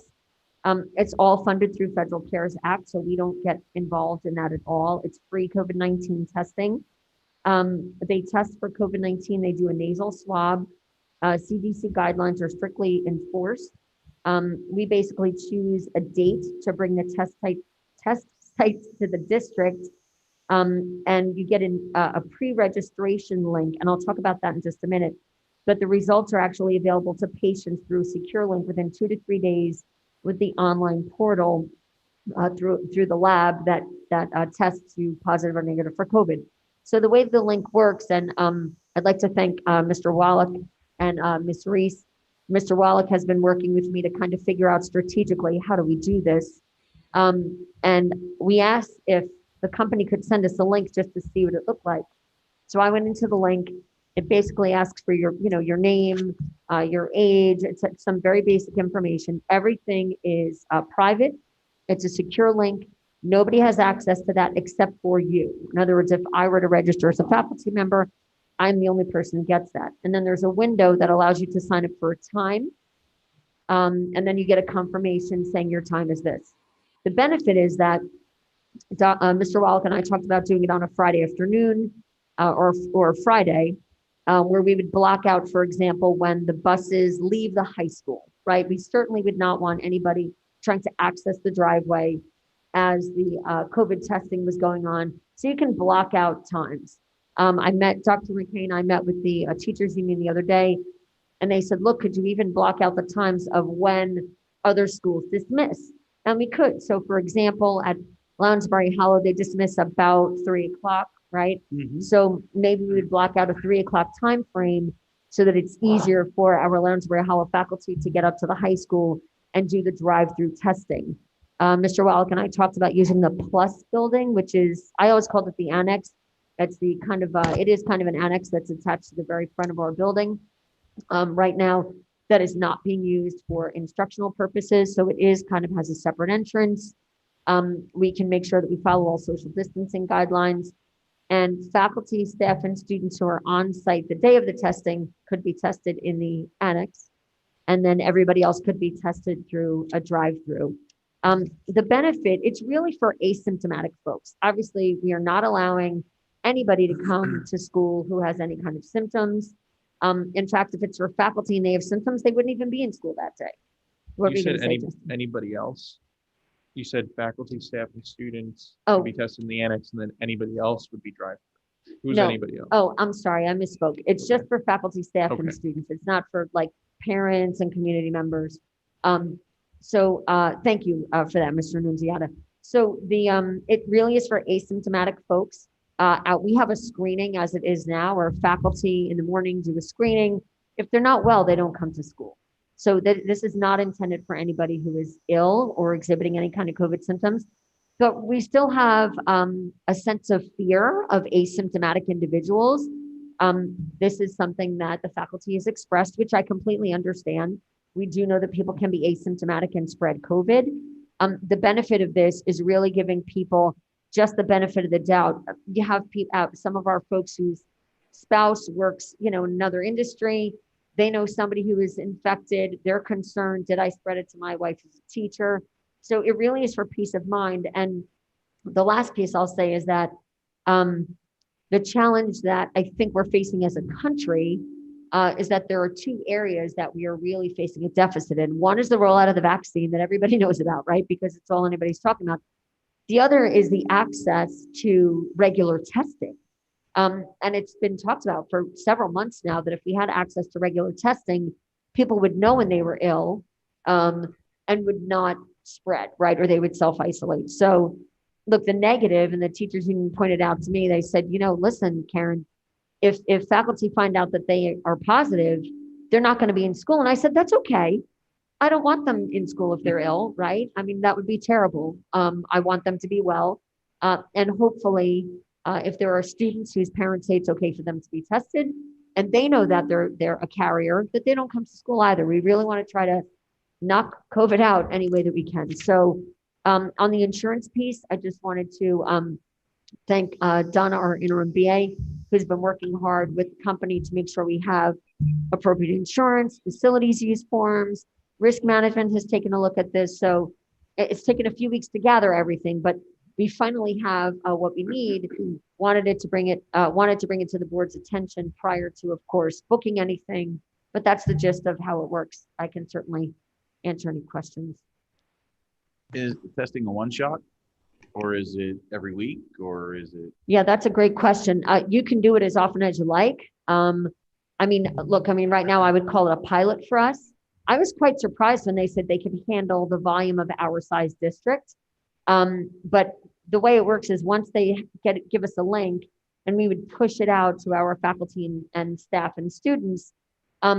Once they see how many people register is how they know how many people to man the drive-through testing. Do you know what I mean? So if they see that they've got, 100 people on one day, they're going to make sure that they have enough people there to do the testing. So they didn't say, we could do 400 a day or something like that. No, they didn't cap it. I did ask them specifically, look, I said, we've got 3,000 students. We've got, if you include substitute teachers, aides, close to 600 employees, right? Or more. So they can handle that. They've done much larger districts. They can come back as often as we like. This is the first time, and we haven't done it before.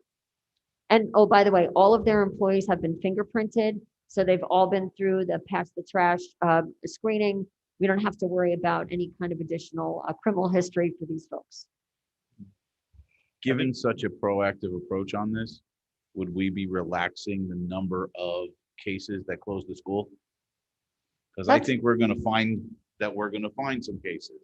Obviously they slip through the cracks at school and whatnot, but if we find a whole bunch of cases, our schools never go. Right.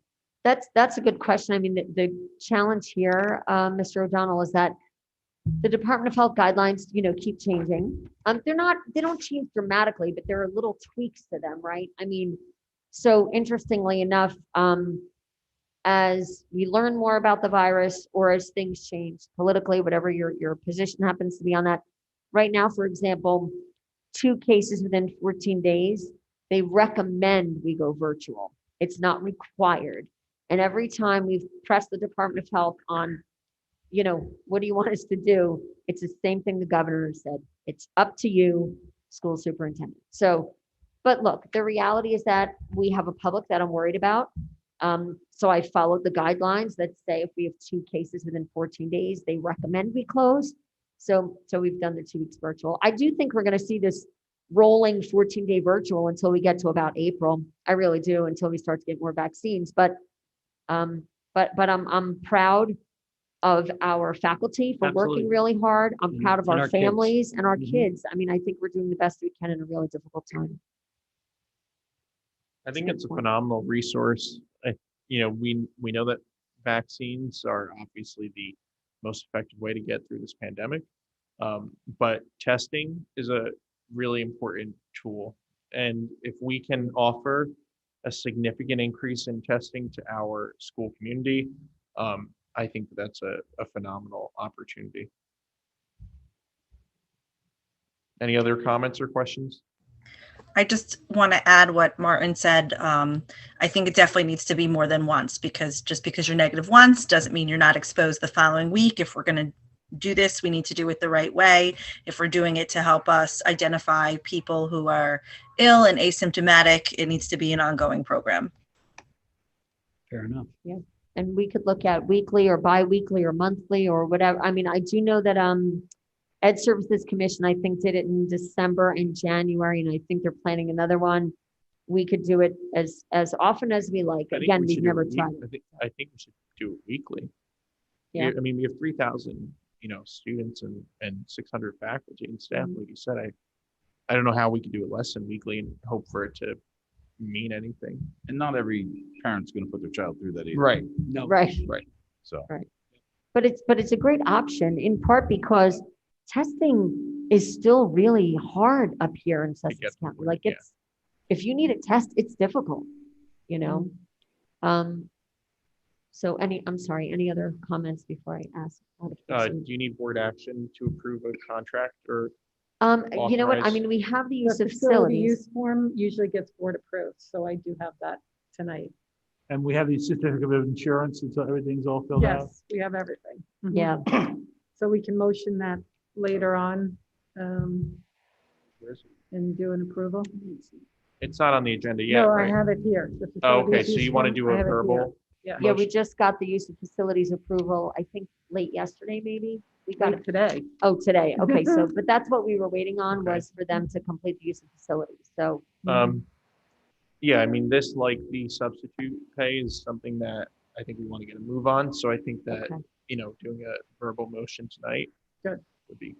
Great. Okay. okay, so I'm going to add that. Okay.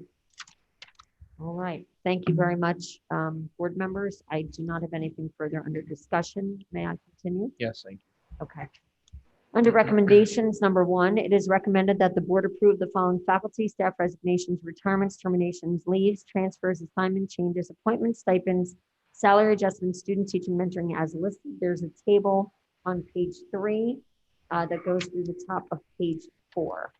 I would like to remove 2 of the appointments on page 3. 3 down from the top, the Cedar Mountain teacher, and then 3 up from the bottom, also the Cedar Mountain teacher. Going to remove them from the agenda. Can we have a motion for the recommendation? So moved. Mr. Sweeney, second. Second. Mr. O'Donnell? Questions or comments? Seeing none, can we please have a roll call vote? Mrs. Luthner, Yes.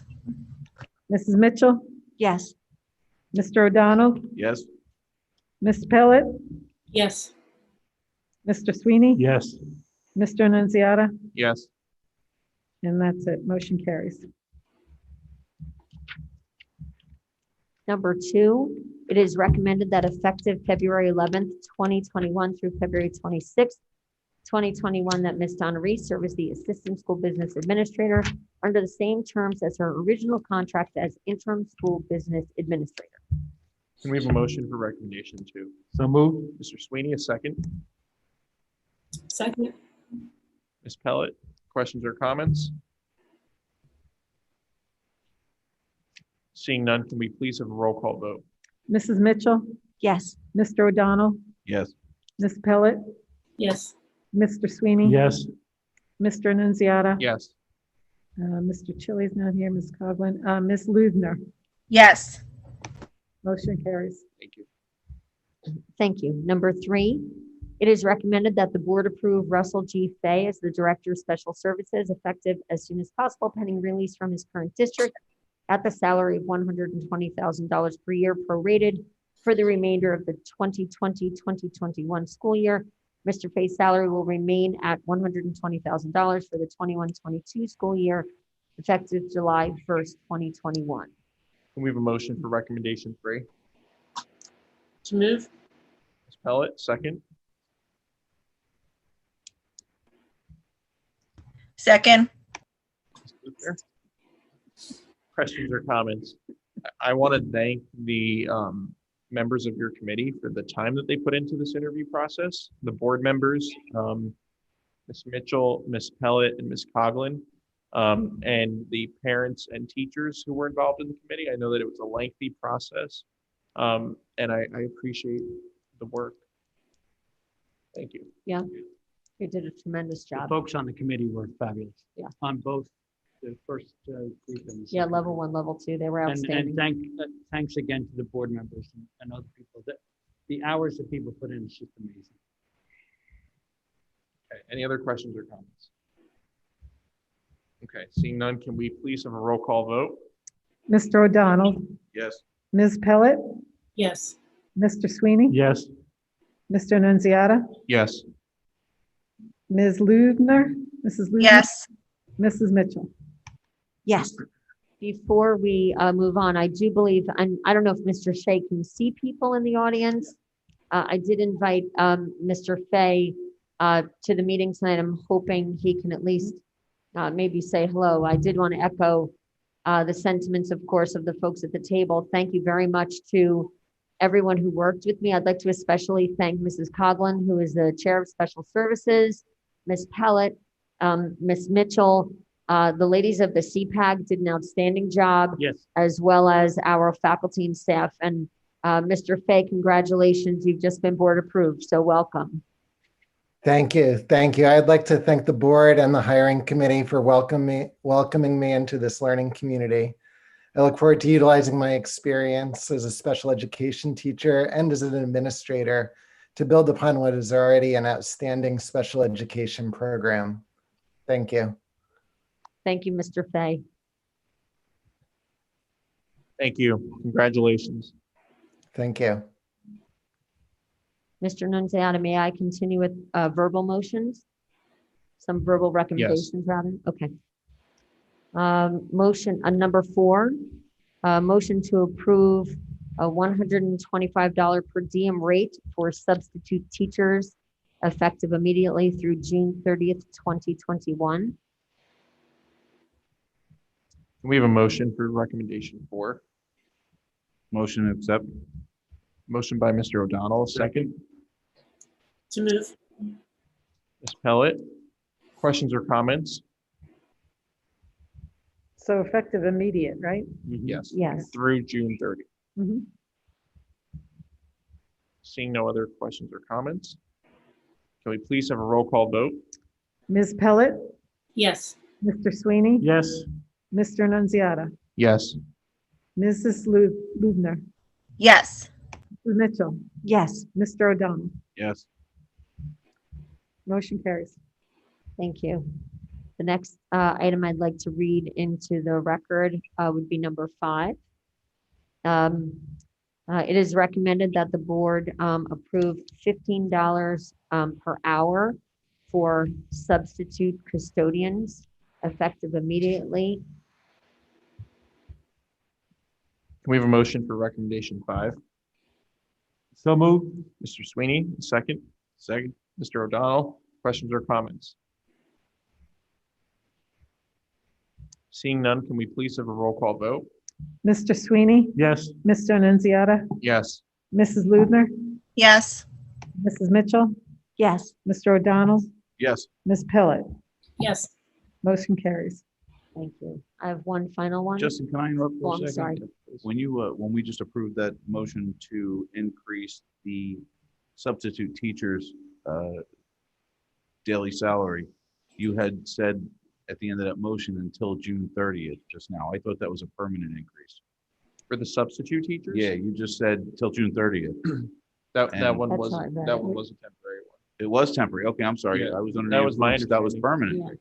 Well, I read it as through I June thought we were- 30th I only thought we because were doing that's, oh, I don't know. I guess I recalled the conversation as, maybe I For recalled COVID. it. I was under the Wrong. influence that it was a permanent increase. I thought so too. Okay. Yeah, you read it as Through temporary. June 30th. I Yeah. thought it was temporary. but That's not, that We wasn't my can, I mean, I don't, yeah, This we happens. would need Yeah. a different recommendation to, Right. I just think that September, we're gonna have the same problem. It's Yeah. probably gonna be worse. You can always renew it. yeah, we can Okay. always. That's Renew fine. it. You I got just plenty of wanted to time over clear the that up. summer. Yeah, I think, I think we could see within the next 30 to 60 days if it makes a Yeah. difference. Yeah. First. That's probably, But I'm glad you brought it up because sometimes it is challenging, right? There are a couple of us who heard it one way, a couple of us who heard it Yeah. another way. So for sure. May I continue with the next one or no? yes. I have one final recommendation. I'll try to do better with this one. Um, It is recommended that the board approve the facilities use agreement from Advanced Management Services for the purposes of optional COVID testing of faculty, staff, and students. Can we have a motion for recommendation 6? So move. Mr. Sweeney, second. Second, Ms. Pellet, questions or comments? Seeing none, can we please have a roll call vote? Mr. Annunziata, Yes. Mrs. Luther, Yes. Mitchell, Yes. Mr. O'Donnell, No. Ms. Pellet, yes. and Mr. Sweeney. Yes. Motion carries. Okay, thank you. All right, thank you. Item I, Ms. Reese. Yes, in your packet are the standard monthly reports for the month of February. So we have the enrollment report, the special ed enrollment report, and also we have the staff report. Are there any questions, or the personnel, what you guys call the personnel report, actually? Are there any questions or comments on that?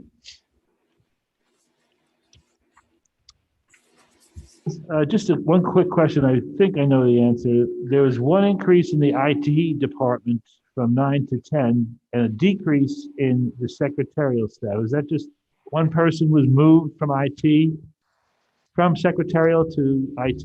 You know, I have some notes that they did move one person into the IT, but it does not say where she was moved from. Okay, it's okay. I'm So- pretty sure it's from secretarial.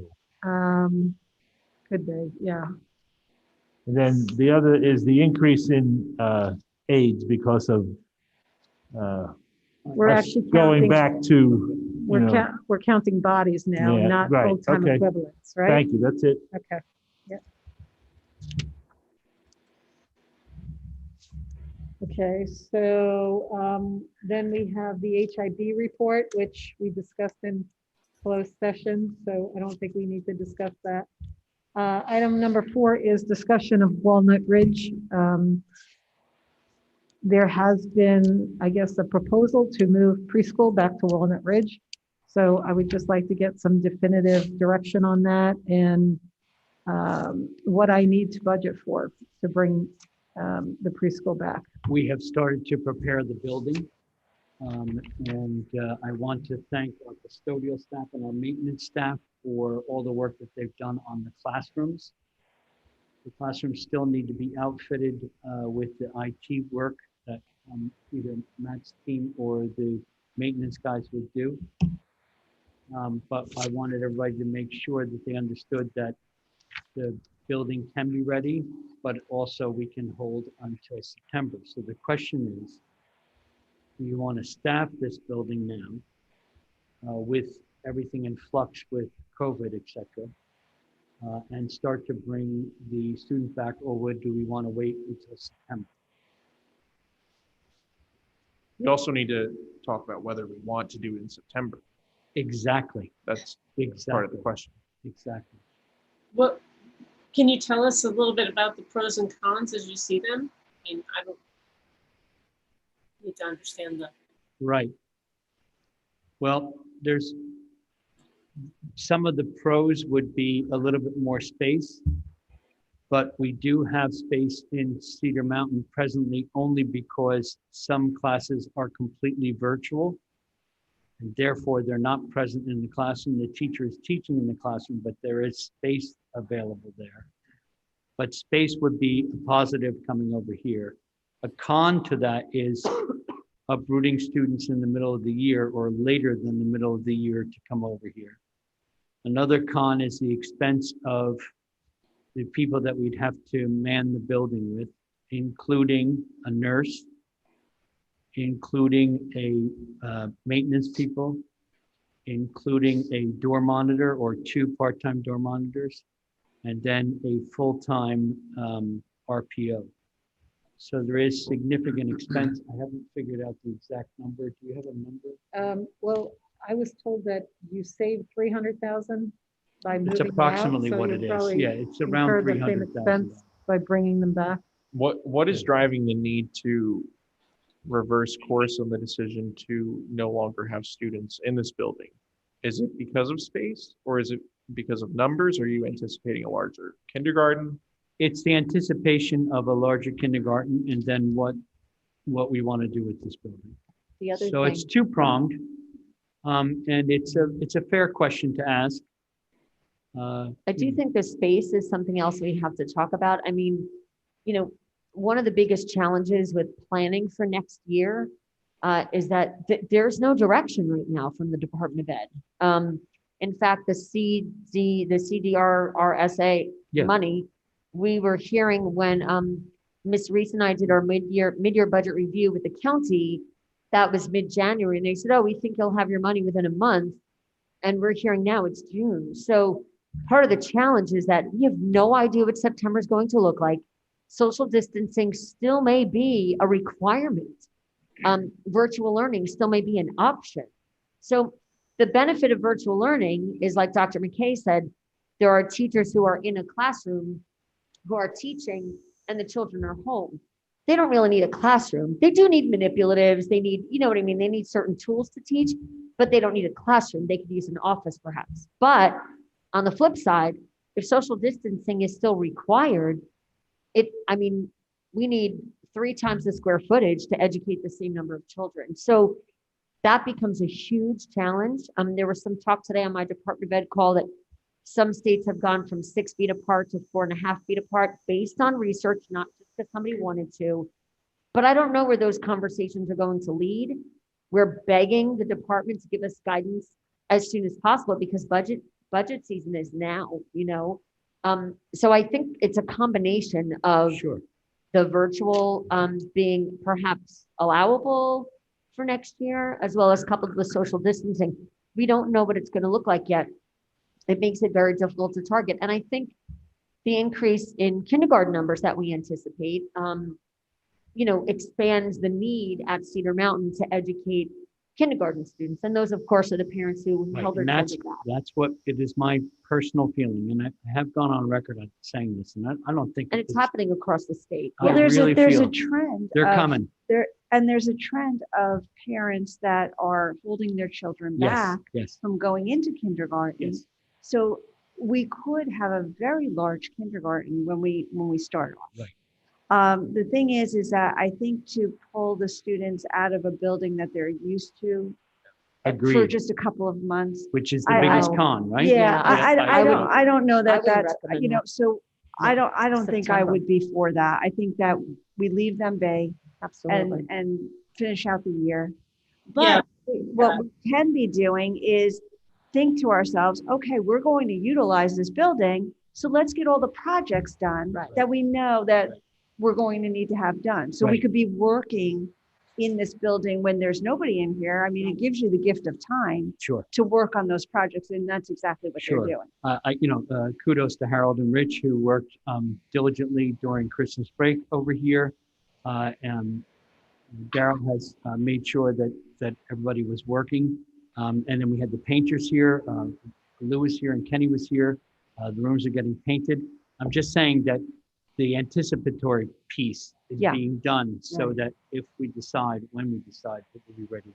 Right. So I agree with everything that Kelly said. My concern is that it is a large expense. Operating this building with students, having to have additional secretarial, custodial, nursing staff, does cost money to the tune of $200,000 to $300,000. So I would want to have a degree of confidence that we will need the space in Cedar Mountain. So currently, with pre-K, K1 in Cedar Mountain, are we using every single classroom? From what I've seen, the only open classrooms are either the guidance counselor, the guidance station, which is a classroom, or a virtual teacher whose students really should be represented when we're looking at how crowded a building is. It's just that they're not there right now. Right. So we would otherwise Every meet Right, every building. right, yeah, yeah. So the big question is, as Ms. Mitchell asked, or as pointed out, is where are the estimated 60 students that I think are missing from the kindergarten class? And if those 60 students are indeed coming with the new kindergarten group, the kindergarten class could be as large as, and I've used the number 270, but somewhere around there.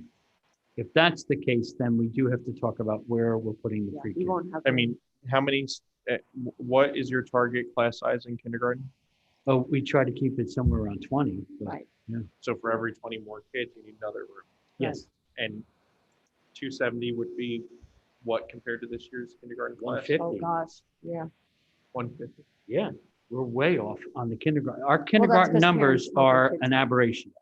They really, there's no data set I mean, that even if you could your argue estimates- that we were supposed to be somewhere between, we have been as low as 187 and as high as 230. And suddenly we're sitting at 150. I mean, even if your estimates are way off and you come in around the 200 to 220 mark, that's still 4 more classrooms that you need. Yes.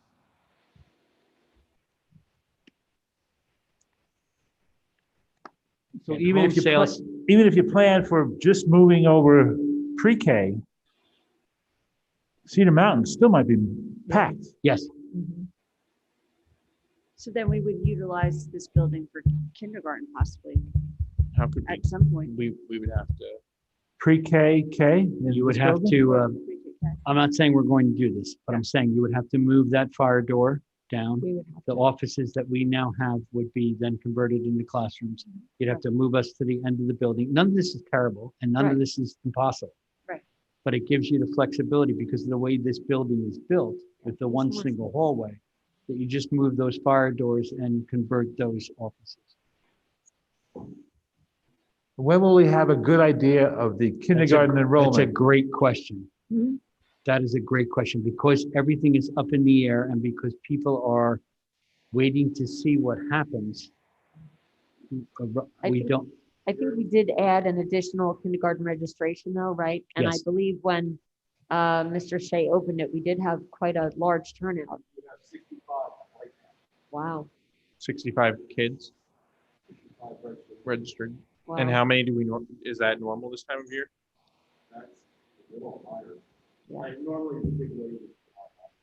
Yeah. Right before Labor Day school weekend. starts.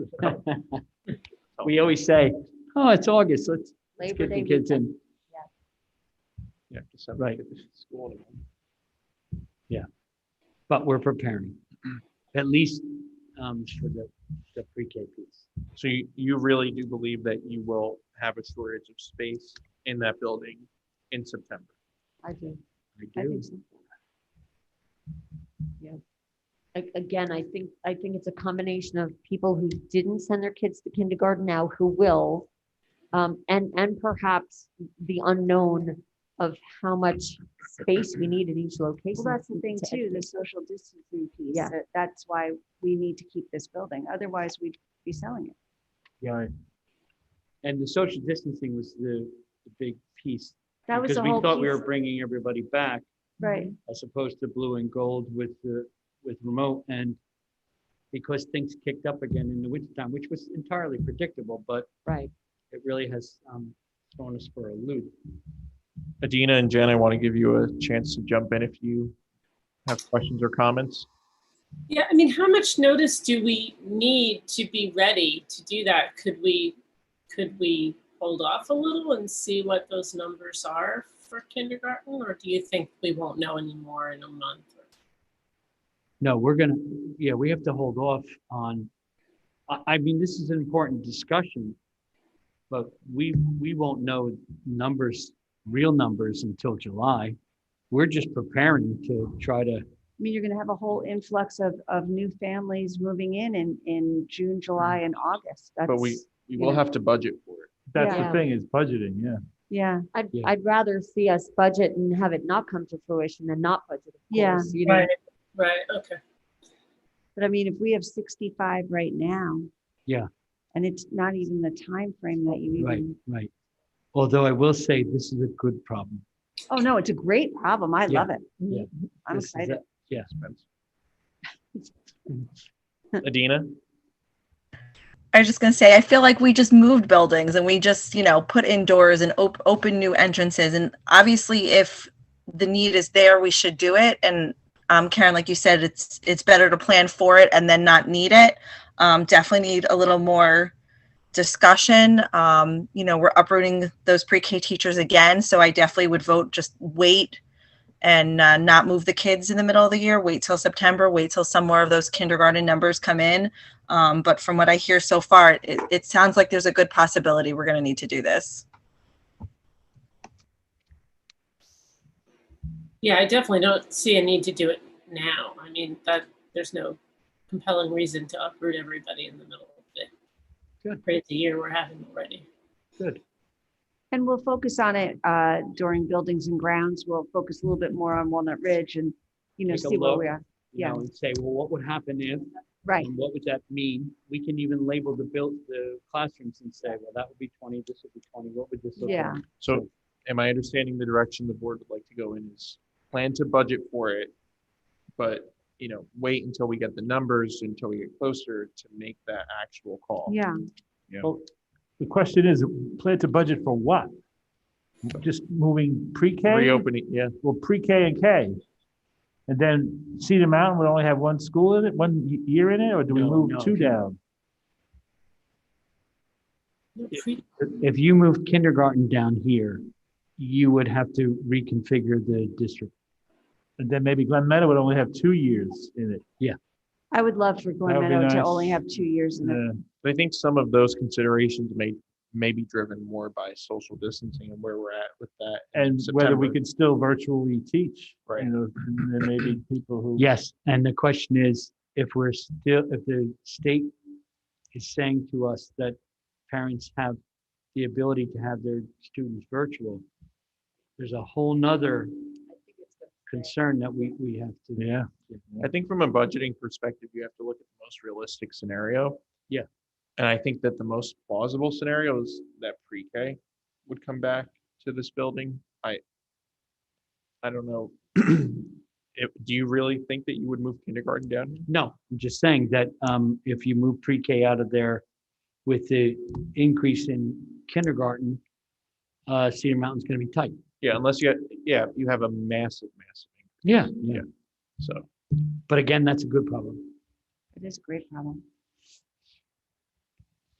okay, so do we want to budget for pre-K in Walnut Ridge? For now, yes. And then we'll have an ongoing discussion and we'll just keep a strong focus on it. You have to. Yeah. All right. Okay, very good. Okay, so item number 5 is the budget update. Similar to what we did at the last budget meeting, I've prepared a bunch of packets here for you to look through and get familiar with. Just to let you know, on January 28th, our review covered about $20.6 million worth of expenses. That was the tuition, the transportation, the supplies, and the insurance. Tonight, we're going to cover about 39.4 million, okay? Because we're going to cover athletics, co-curricular, textbooks, technology, and all the salaries. Okay, so the packets are in alphabetic order. You really should look at co-curricular and athletics side by side because the detail for the stipends that drive both of these program codes is attached to the curriculum package and not the athletic package.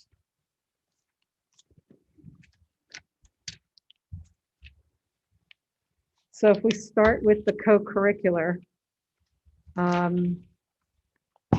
you'll see that there's a 28.66% increase. The programs we're going to look at tonight are all increases versus programs we looked at last time were all decreases. They were all going down. These are all going up because they're mostly salary driven. Okay, so so the co-curricular, if you look, there's a budget at Lounsbury Hollow, Glen Meadow, and the high school. And what's attached, and these are not in a user-friendly format, but this is all we have right now. They're attached, they have the people's names and the amounts of each stipend for each school. So these are in a Google Docs, and I didn't have edit capability, so I had to add these stipends by hand and then split them between co-curricular and athletics. And that would be my recommendation for Teresa or somebody else going forward, is to try to align these lists more in line with the budget where they get charged to. So under the high school, the total for the stipends are $656,000. 255 belongs to the high school under co-curricular, and 405 is what I budget for the high school under athletics. And you can see that on the Systems 3000 pages. The high school is 255 for co-curricular and 405 for athletics. Did I lose anybody? So why is it such an increase? I don't know if there's more stipended positions, or maybe there weren't stipends last year that are on the list. I don't know. I actually didn't get a chance to look at all that. I mean, my speculation, I could be wrong though, if we're talking about an increase, are we looking, and Donna, is it It's mostly in the between high the- school, right? yeah, but my question, if it's the current expenditure versus the proposed, that's the increased part of it, Yes. is that there are a lot of expenditures that, I mean, we didn't do detentions this year because of COVID. So there are a lot of different stipends that are included that perhaps didn't run due to the structure of our school district this year. There may have been some reductions just because of COVID from this year.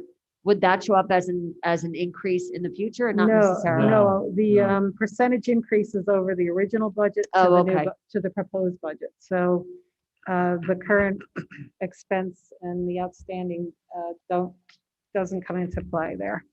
So we have a 39% increase in the amount that was budgeted. Now, could be that the last year's budget was under budgeted. I don't know. Or maybe the stipends that were put out there were not fully filled. I don't have that information. Yes, there's a possibility. The idea of new stipends, no, that there's very few new stipends. But if we did not fill them, then the money was not paid out. And there were some stipends that were left open at the high school and also elsewhere where we didn't fill them. But now, according to the list, it pretty much has somebody assigned to every one of these. There's only the assistant girls volleyball that's open. Right? Athletic. Boys basketball is now filled or not? That says it's open. I thought that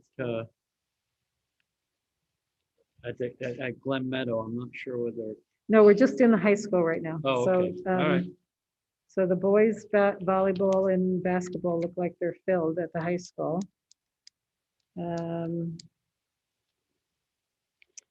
There's some stipends in here that don't have an amount, but they have a person's name here, like jazz band director, number 2. You've got a name in there, but there's no amount. And he's also the assistant marching band person, but there's no amount in here. And then we have the guidance coordinator in here, which is what we just talked about. So that would not be part of this budget code. That would go over in the guidance area. So that would be backed out. But for the most part, I just tried to budget for the positions that have been assigned and make sure that you have enough money. So that's the split at the high school. At Glen Meadows, the split is 50, let's see, 55 for co-curricular at Glen Meadows and 46 for athletics. That's the way those stipends split out. And then on Lounsbury Hollow, there's co-curricular for 30 and nothing for athletics. So it's all clubs. And there's a bunch of things on this list here also, guidance coordinator split, things that don't really belong in co-curricular or athletics. They're just stipends. So this needs a little bit more work to break this out better. Say that again, please. Sorry, there's things on this stipend list that don't really belong to co-curricular or athletics. They're just stipends like we did tonight for a special ed coordinator and guidance coordinator. So those things should really be sorted out of this list and showed separately because they don't belong in those two program codes where most of the other stipends are. So this list needs a little bit of work and fine tuning to make it be more in line with the program and the budget so you can track it better. So like if we budgeted this amount of money and we have a lot of if we have a lot of excess or we have a lot of overage, it makes it easier to track where you are to the budget if this list is in the right order. So the previous appropriation for the last year's budget, Yep. don't we have source documentation that supports why we budgeted that amount to it? I can look. I haven't really found Steve's last year budget packet. I don't know. It's not in the office. So, but I'll see if we can find it somewhere else and we can get back to you on that. Okay, because I guess I'd like to see us have a better explanation for the increases in the. So it's really just the co-curricular because the athletics are pretty much in It's pretty line. much the same, yeah. Yeah. So just the co-curricular then, Well, right? there is one increase in the other object students in the athletics. From 95 to 115, which is a 21% increase. Right. And that's, if you look on the back page, this is what I was given by the athletic director. So the other expenses, he just listed fall, winter, spring, 107. And then you have up on the top, you have another 7,120.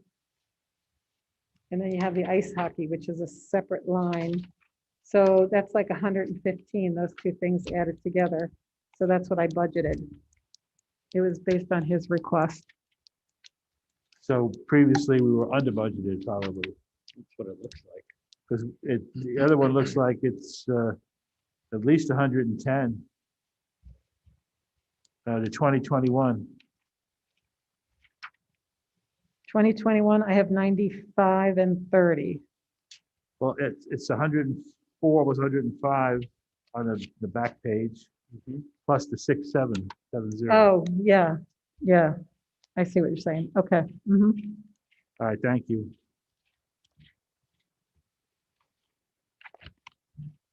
Any other questions? The athletics only go up 1.8. It's the co-curricular that goes up significantly. So I'll try to find a better answer for you on that. Yeah. Okay. Next item is technology and textbooks. And there's some overlap in this budget. This is Matt's budget. There's some overlap in this budget because a lot of it deals with supplies, and we talked about supplies already. Oh, you're ripping up the budget? Picking on that. So we're not really going to focus on that first section because we did supplies already. We're going to focus on the yellow highlighted areas. And previously, this budget was kind of all in one lump, right, Matt? One lump. And so what I tried to do was kind of fine tune it a little bit better. This is what I would do with the stipends as well as if I was going to be here. So what I did was I broke out the instructional textbooks, the district software, the hardware maintenance, the computer hardware that's being purchased, and then really district communications, which is telecommunication and E-rate. And the new assigned codes are in the yellow. So where they were previously in miscellaneous, now under the textbooks, they're actually and these are digital textbooks, they're actually in the textbook code. So they're in the right category. And that's coming in at about 106,000 for textbooks. And then district software, the software that we use to, make announcements, school messenger, probably grading software, supporting and hosting. Those things are in the district software at 55,000. This doesn't include the board office, payroll or accounting systems, anything like that. This is just purely what Matt uses to run the district. So this is in the technology program code, but it's basically used for the district-wide software. And then the next category is hardware maintenance. So this is where we budget for all the parts, projector bulbs, repairs that have to be made to the Chromebooks and servers over the year. So that's coming in about 106,000. And then the computer hardware, this is really Matt's wish list. If we can swing it to upgrade the Chromebooks, upgrade the computer labs, replace classroom document cameras like that. So that's coming in about 330,000. And then the last category is the telecommunications and E-rate. So basically, this is everything that we spend to run the network and the local area network, and the wide area network. And it's our lease on our fiber and also cell phones for the district. Are there any grant funds that, due to COVID, could supplant funding some of these items rather than using operating funds? Well, the last category, the district learning, that 70,000 pretty much came out of all the CARES money this year. Any of the other upgrades, do you know? There's any we'll have resources to available? see. Yes, in the grant that I talked about tonight, there's a big piece for technology. Yeah, CRSSA. There's a nice piece for technology that would cover hardware as well as separate from the grant itself. So there's a nice number coming with that. There is a possibility. So in the webinar we went and saw, they talked that some of the things that you normally would use for IDEA, Title I, some of those things could be offset. But we're still trying to get clarification on those answers. We haven't totally confirmed the dollar amount we're getting, so that could offset some of the general funds we applied to that. Yeah. I just wanted to echo some of that. And I guess part of me, I can't stress enough that the way teaching will be delivered next year is probably, we don't know, but I'd be willing at this point almost to put money on it. I don't do that, but I really think that the virtual and or hybrid will absolutely be embraced by the state of New Jersey, which means things like, cameras, microphones, additional screens. Those mechanisms will no longer be like an option like they were a couple of years ago. They'll be a necessity for teachers to deliver instruction to the best of their ability to virtual students. So although I know there's some of that included in this budget, as far as upgrading Chromebooks, I really do think that this is something we're going to be facing for the next several years at least. So I'm pleased to see it's in here. Of course, we're going to use grant money wherever we can, but I really think it's here to stay based on some of the state level conversations. The League of Municipalities, the small grant that we applied for, the $10,000, that's all hardware. That's hotspots and Chromebooks. And the E-rate, what percentage do we now pay on the E-rate? We get 43% back. Great. Donna, is there any way to compare these numbers with last year's numbers? Yes, they're all in different program codes, so I didn't run the reports out of systems for this tonight, but I could certainly do that. Thank you. Your budget's up a little bit. Yeah, like general numbers, but again, if we start moving some of those line items. There you go. Yeah, we need to hear you. Can you hear me What now? did you say? I didn't hear. So because we moved line items, you're not going to have an exact track. Right, I understand that. Yeah, so we'll have to run it based on last year's numbers, where the program code was, and then you'll have to compare it with this going forward. Right, You won't that's have what, it, yeah, you won't have it on a nice report like the other ones. that's okay. So you would Thank like that? Please. Okay. Yeah, I have some kind of general numbers if it helps, like pound for pound. In 17-18, it was a 7% decrease. 18-19 was a 2% increase. 19-20 was a 14% decrease.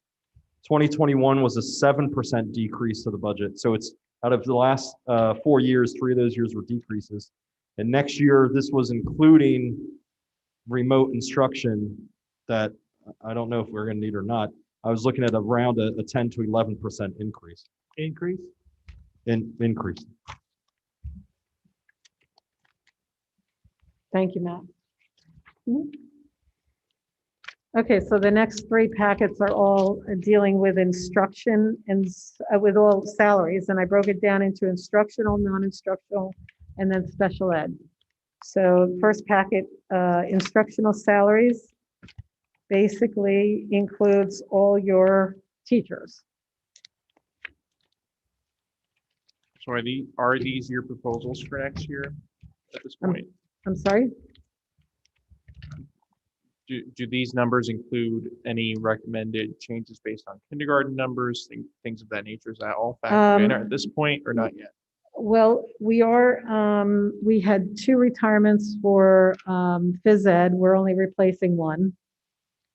And we have 4 new teachers in the special ed area that we're adding. And then we have a replacement of Karen Stokel in the numbers, so as a teacher, right? So Did that then answer there's- your question? No, so you're talking about a possible increase in the kindergarten classes. Have you factored in that into these salary lines at this point? No, No. I haven't been told to What? budget any more teachers for kindergarten, so. Right. So we'll use, again, retirements and retire, not replace in other areas and transfer. It's a rather arcane process. Right. So this is not a finished product yet. Exactly. And Okay. the increase in, remember that the increase in kindergarten can be offset partially by the decrease in first grade teachers, because first grade is a certain number, 220 or whatever, and now 150 is moving in. So you've moved one of the kindergarten teachers, or one of the first grade teachers in kindergarten. So that as well. But if you're talking about a 50 or 60 student increase, there's going to be teachers. But again, let's look at retirements and try to make some Okay. play. So this isn't a finished product for No. your salaries. Can't be. So, okay, so basically the program codes are 11-110, 11-120, 11-130, 11-140, 11-150. So are you familiar with that? The program code 110 is kindergarten. Program 120, 11-120 is grades 1 through 5. 130 is 6 through 8. 140 is the 9 through 12, the high school salaries. And then 150 is bedside instruction. And these are the way that the state compares districts to each other based on those categories.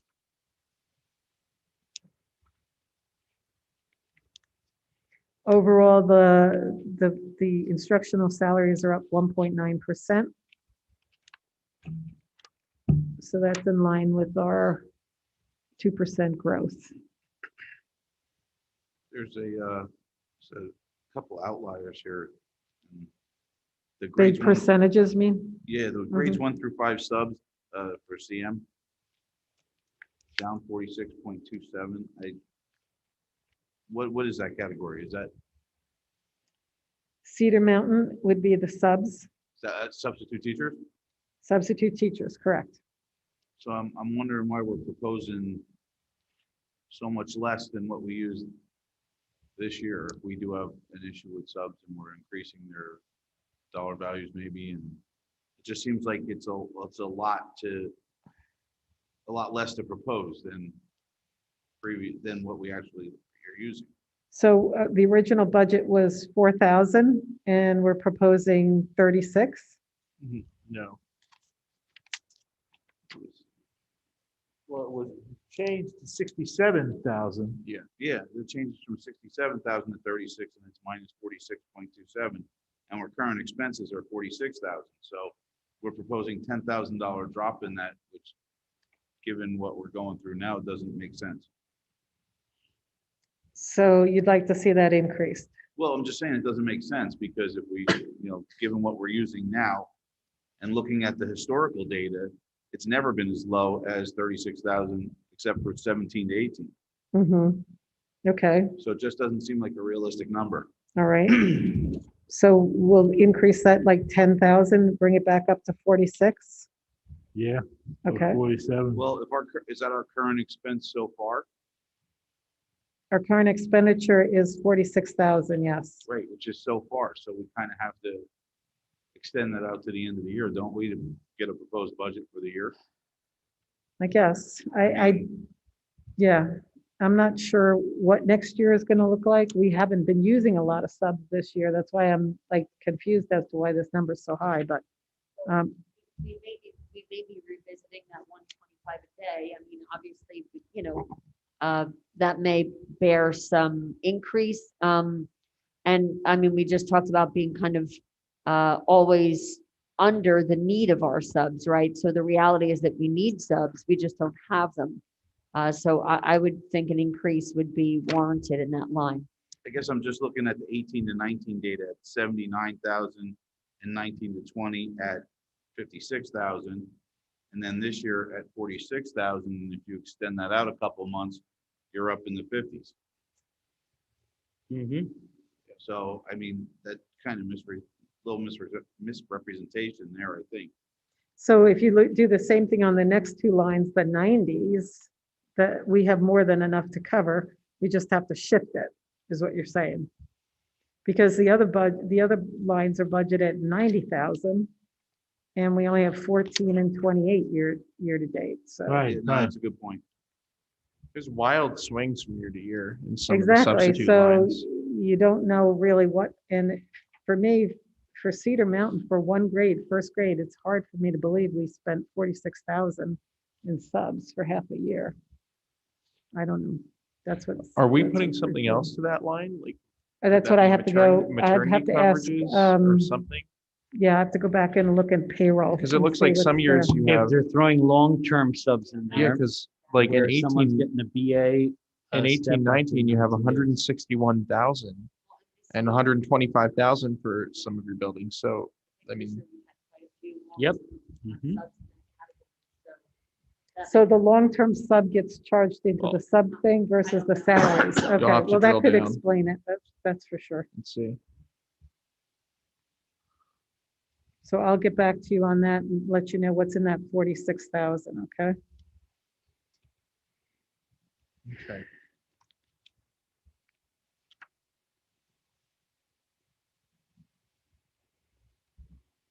Any other items?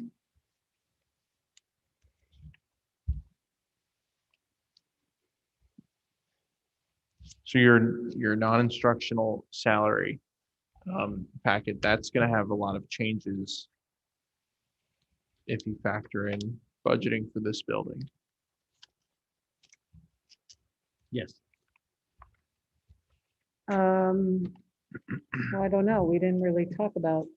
Well, we just talked about it library tonight, and right? We didn't talk about library, just nursing would have an impact, right? Well, your non-instructional salaries would be things like door monitors, nursing, secretary. RPO, et cetera. So, Right, we don't have anything in here for Walnut Okay. Ridge, right? So there's Correct. going to be changes to this. yeah, because we just talked about Walnut Ridge tonight Right. on the Mhm. agenda. So the non-instructional salaries are your nurse, your speech, your one-on-one aides, your guidance.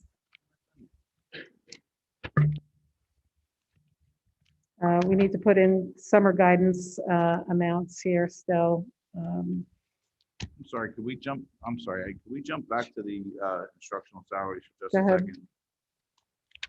The high school subline, 4 up from the bottom. Yep, If our current expenses is 36,000 and we're proposing 150,000, something seems to be awry there too, especially because last year was only 59,000. So it just seems like 400% increase from our current expenses. That doesn't, I don't know, it doesn't make sense. high school subs are 150,000 and, Right, our current expense is 36,000 and last year's expense was 60,000. right, And we're budgeting 150,000. That seems a little bit much to me. okay. I'll look at So that I again. want to take another look at that. I think, again, that's a number that may change based upon opening versus being closed, because last year we were 60,000, but we were closed for half the school year. The previous year was 190 almost. Yeah, so we were closed for Okay, 4 or good. 5 That's a months good last point. year. That's a good point. Okay. And then this year we've had a lot of closures. No, but you make a good point, though. Yeah, no, but he's got a good point too, because it's, if you double that, it's 120. So if we anticipate being open for a full school year, Yeah, so it might be close to that.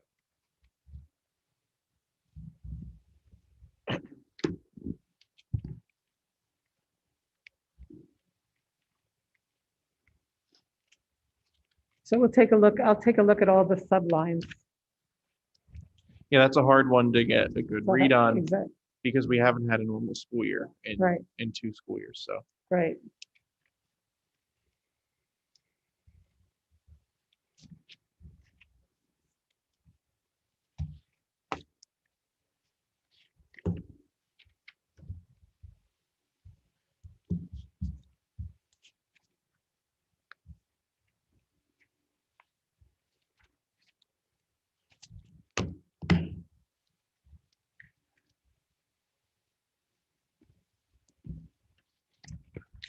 Any other questions on instructional?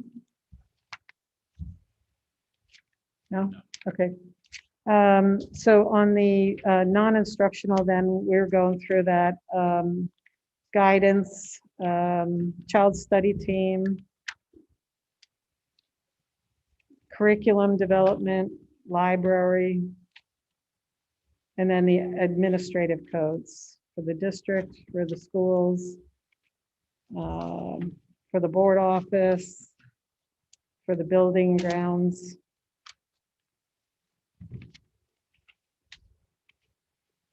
It's up overall 1.6, or it's down 1.66, and it comes to 14.9 million. Obviously, we have to put the Walnut Ridge numbers in here and the summer numbers that aren't in here yet.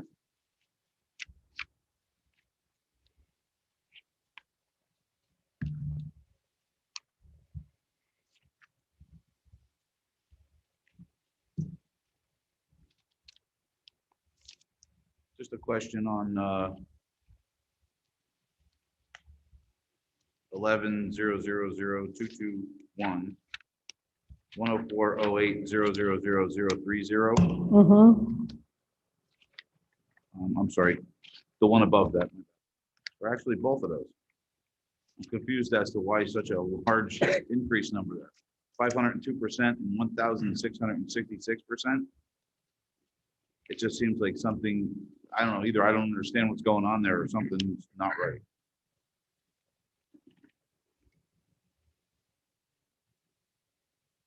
Am I missing something?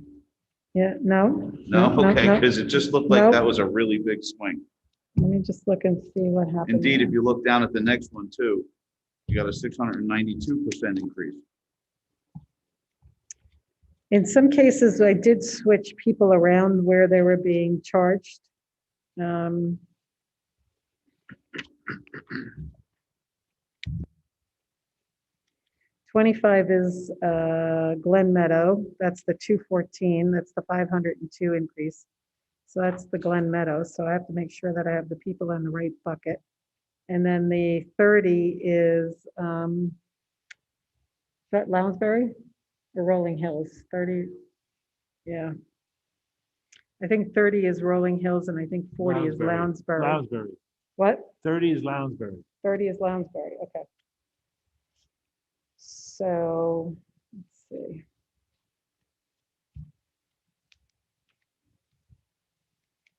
I will go back and check and make sure that I have the people in the right building, but I thought. I That's did that. important because that'll skew those numbers Mhm. significantly. Well, the thing that I got this number originally out of Schoolify. This is where people were being charged currently. So I'll just go back and check that again.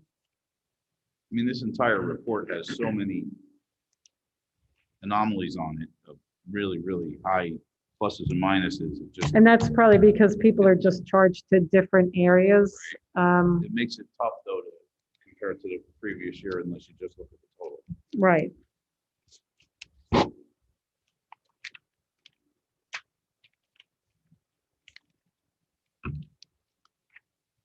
I mean, it renders the whole report really not useful unless you just look at the total. And that's, you know, there are so many changes in personnel that to track this back, exactly why one number is one way and it's different this way, it's a difficult task. You get 600 people, and a lot of times people were shifted from building to building, depending on what the need is for the district. So you're not going to have a steady tracking on a lot of salaries because everybody gets shifted around.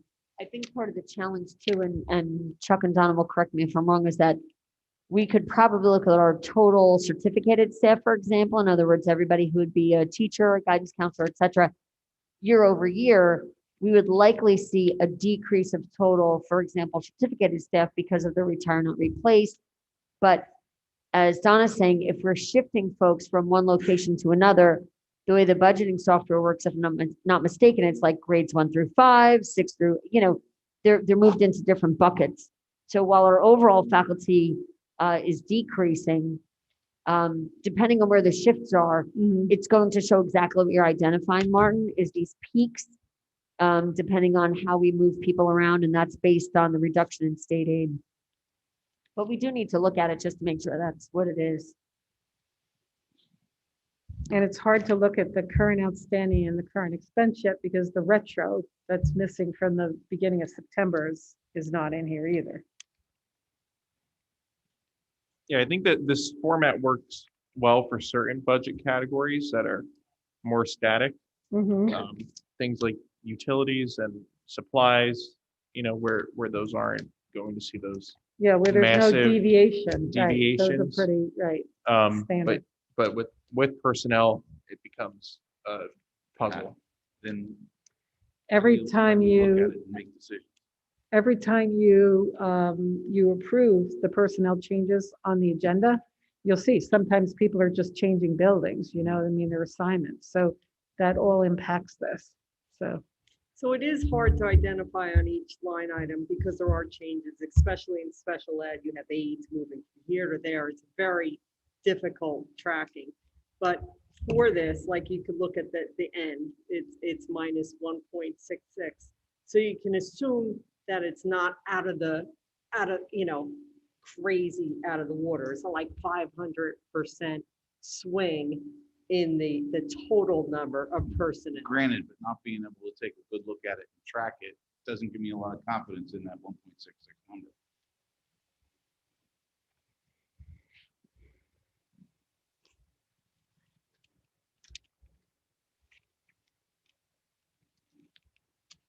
Well, we want to make sure that every board member is getting the information they need to make decisions on how they vote. So is there a format that you would prefer to see the information? No, I mean, I guess,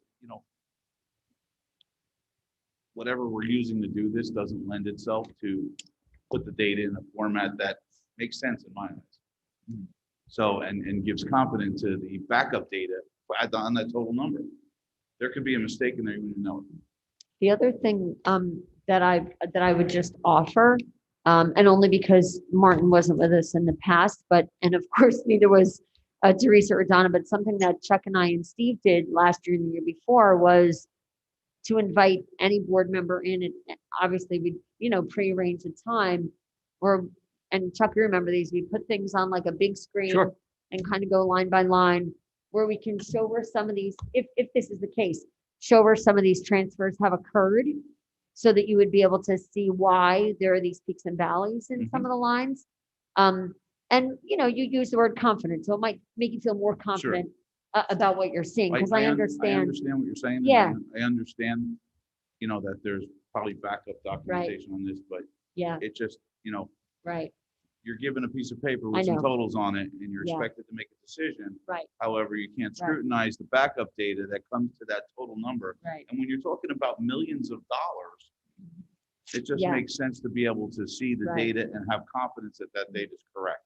Right, so the opportunity, at least for me, is that I want board members to feel confident, right? So we always offer that, not just you, of course, but to any other board member. And part of it is that, we're not going to scrutinize the backup data publicly, and there are names attached to that, right? And that Sure. really is more of a discussion that we can have in the office where we're looking at, if you move somebody from a grade 5 at Lounsbury to grade 6 at Glen Meadow, what does that do to the values in each of those categories? But we're more than happy to go through those exercises with any board members who are interested in hearing more about that.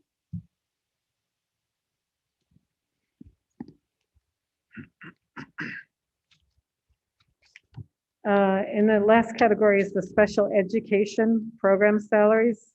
And again, this is a significant amount of money, so I understand that you're reluctant to say that you're reluctant to say you have confidence in this.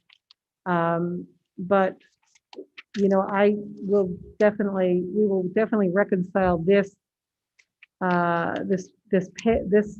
budget to the payroll, to the enrollment report, by the time we're done with it. So we will make sure that everybody's budget in here that needs to be budgeted, so we won't have left staff out. On the special ed programs, we basically have 3 self-contained classes. They are the learning language disabled, and that's program code 204, behavioral disabled, that's 209, and the autistic program, which is 214. So those are our self-contained programs. And then we have under 215, 216, we have the preschool disabled, which is a mix of disabled and gen ed preschoolers. We have 230, which is basic skills, 240, which is bilingual, and then we have 213, which is resource room. So that pretty much covers our special ed area. And you had asked last time about the supplies for special ed, so I did get those numbers today. I will fill them in and send you a revised sheet here. We do have 4, like I said, we do have 4 special ed teachers, new teachers here in this budget, and 1 replacement special ed teacher. And to be honest, that's of like February. I mean, I hate to say it, but everybody here knows I am not a special ed expert. So the reality is that number may increase as we move forward. I mean, I Right. hate to say that. And look, we always talk about the retire, not replace. Right. But Let's look it at that though. doesn't matter how many people retire from special ed. We always need Right, I special know ed that. teachers, always. I just want to Yeah. show Mr. O'Donnell that number, because you're looking at these numbers. And so if you look at the personnel report, Martin, from 6/30/2020, we had 316 full-time staff. And after we did retire, not replace, folks left, and we moved people around and transferred them. As of this month, we have 289 full-time staff. So that's 27 less full-time staff members, full-time teachers, and most of them were retiring around at $100,000. The savings last year in personnel was about $2.7 million. So that's really where the numbers are. And I'm not saying we can do that again, but I just want you to have faith that when we start to talk about personnel, it's about taking what we have, looking at certifications, making sure we get the right people in the right places, taking a look at programs and winnowing that down a bit. But really, that's the driver, if I can. I'm not a money man, but it's the driver in the budget is salary and benefits. But I'll be glad to go through that with anybody. You should also, you're selling yourself a little short. The previous year, it was 338. Yes, I know. The last So- 2 years, we've been doing this, so. Out of necessity. Yeah.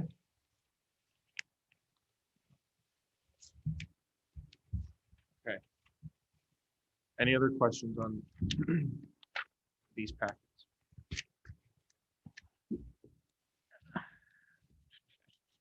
Thank you. You're welcome. I'm just, I'm trying to figure out how I can present this in a better format for you. So I'll give that some thought. Thank you. I mean, given the system we're using and the way it spits the data out and the way it organizes different things, I'm not sure there is a better way. I'm just saying that, Yeah.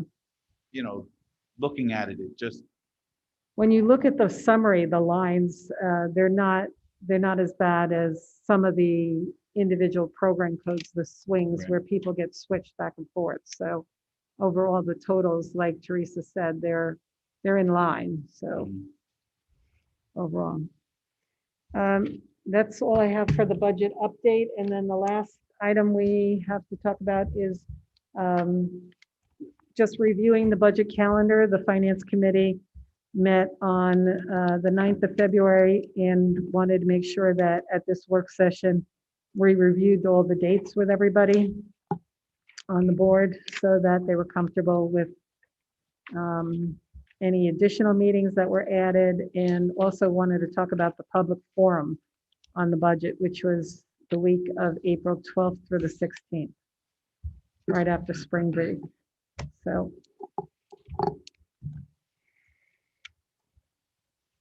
Okay. Any questions on the calendar?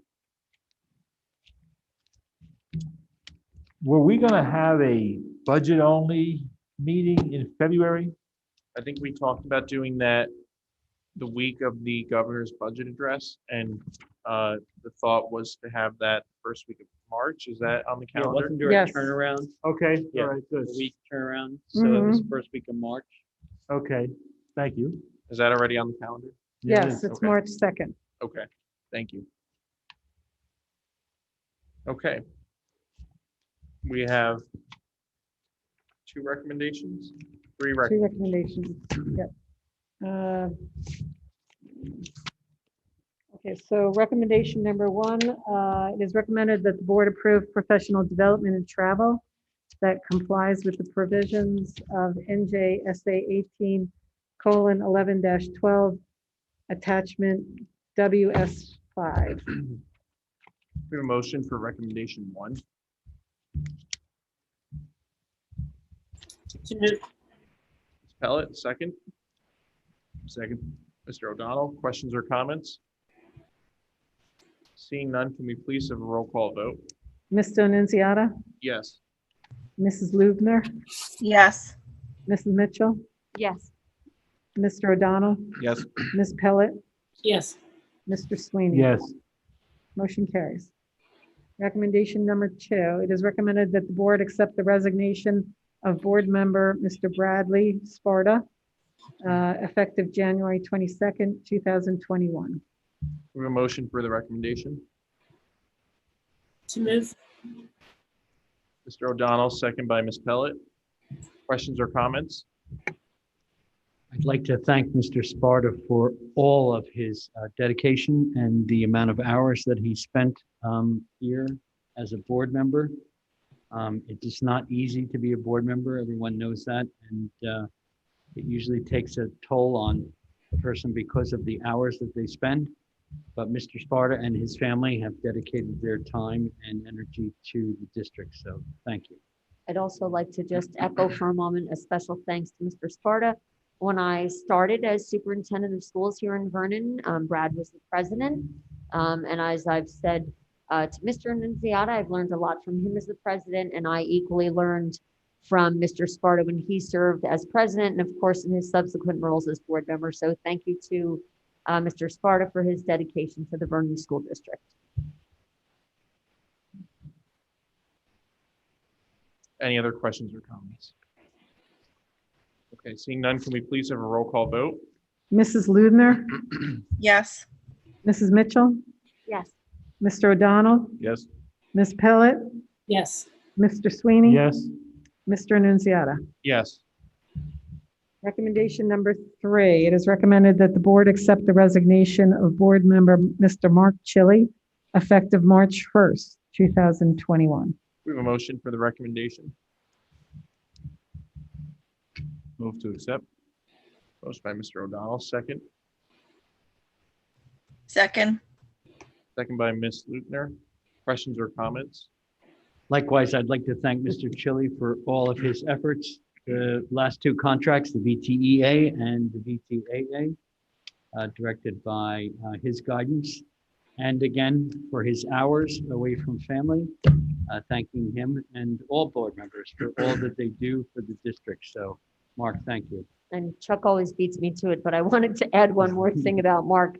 Mr. Chili also was instrumental in serving on the committee that helped hire our new BA, Teresa Linsky. So a special thank you to Mr. Chili for being a part of that process. Very much appreciated. Absolutely.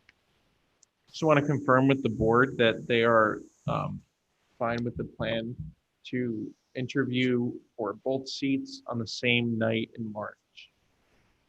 Would that work with everybody? Is that the March work session? Work session. March 11th work session. So we would interview for 2 seats and appoint 2 new members that evening. Okay, then we'll post for that vacancy right away. Thank you. Before we go into a roll call vote, Matt, the television turned off. So we can't see 2 of our board members. That's okay. See over there. All right. Who are spending hours with. Can we please have a their roll call vote? families. That's what happened to 4 hours. Mrs. Ludner, Yes. Mrs. Mitchell, Yes. Mr. O'Donnell, Yes. Ms. Pellet, Yes. Mr. Sweeney. Yes. Mr. Annunziata. Yes. Motion carries. That's all I have. Thank you very much. Item J is public participation for items on the agenda or other business. Seeing no members of the public here in attendance in person, we will go over to the Zoom webinar. If members of the public attending via Zoom would like to be admitted for public comments, please raise your hand. And when you are admitted, please state your name, part of town, and you'll have 5 minutes.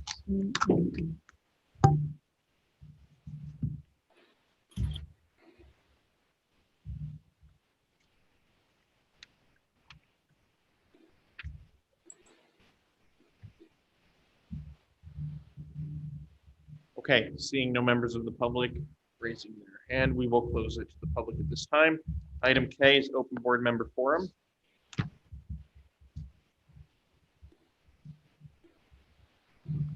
I was asked for a list of people who are, who retired last year by this point in the school year, and a list of people who have announced their retirement at this point in the school year this year as a point of comparison. So in front of you is that list. In case you wanted to have a discussion about retirements.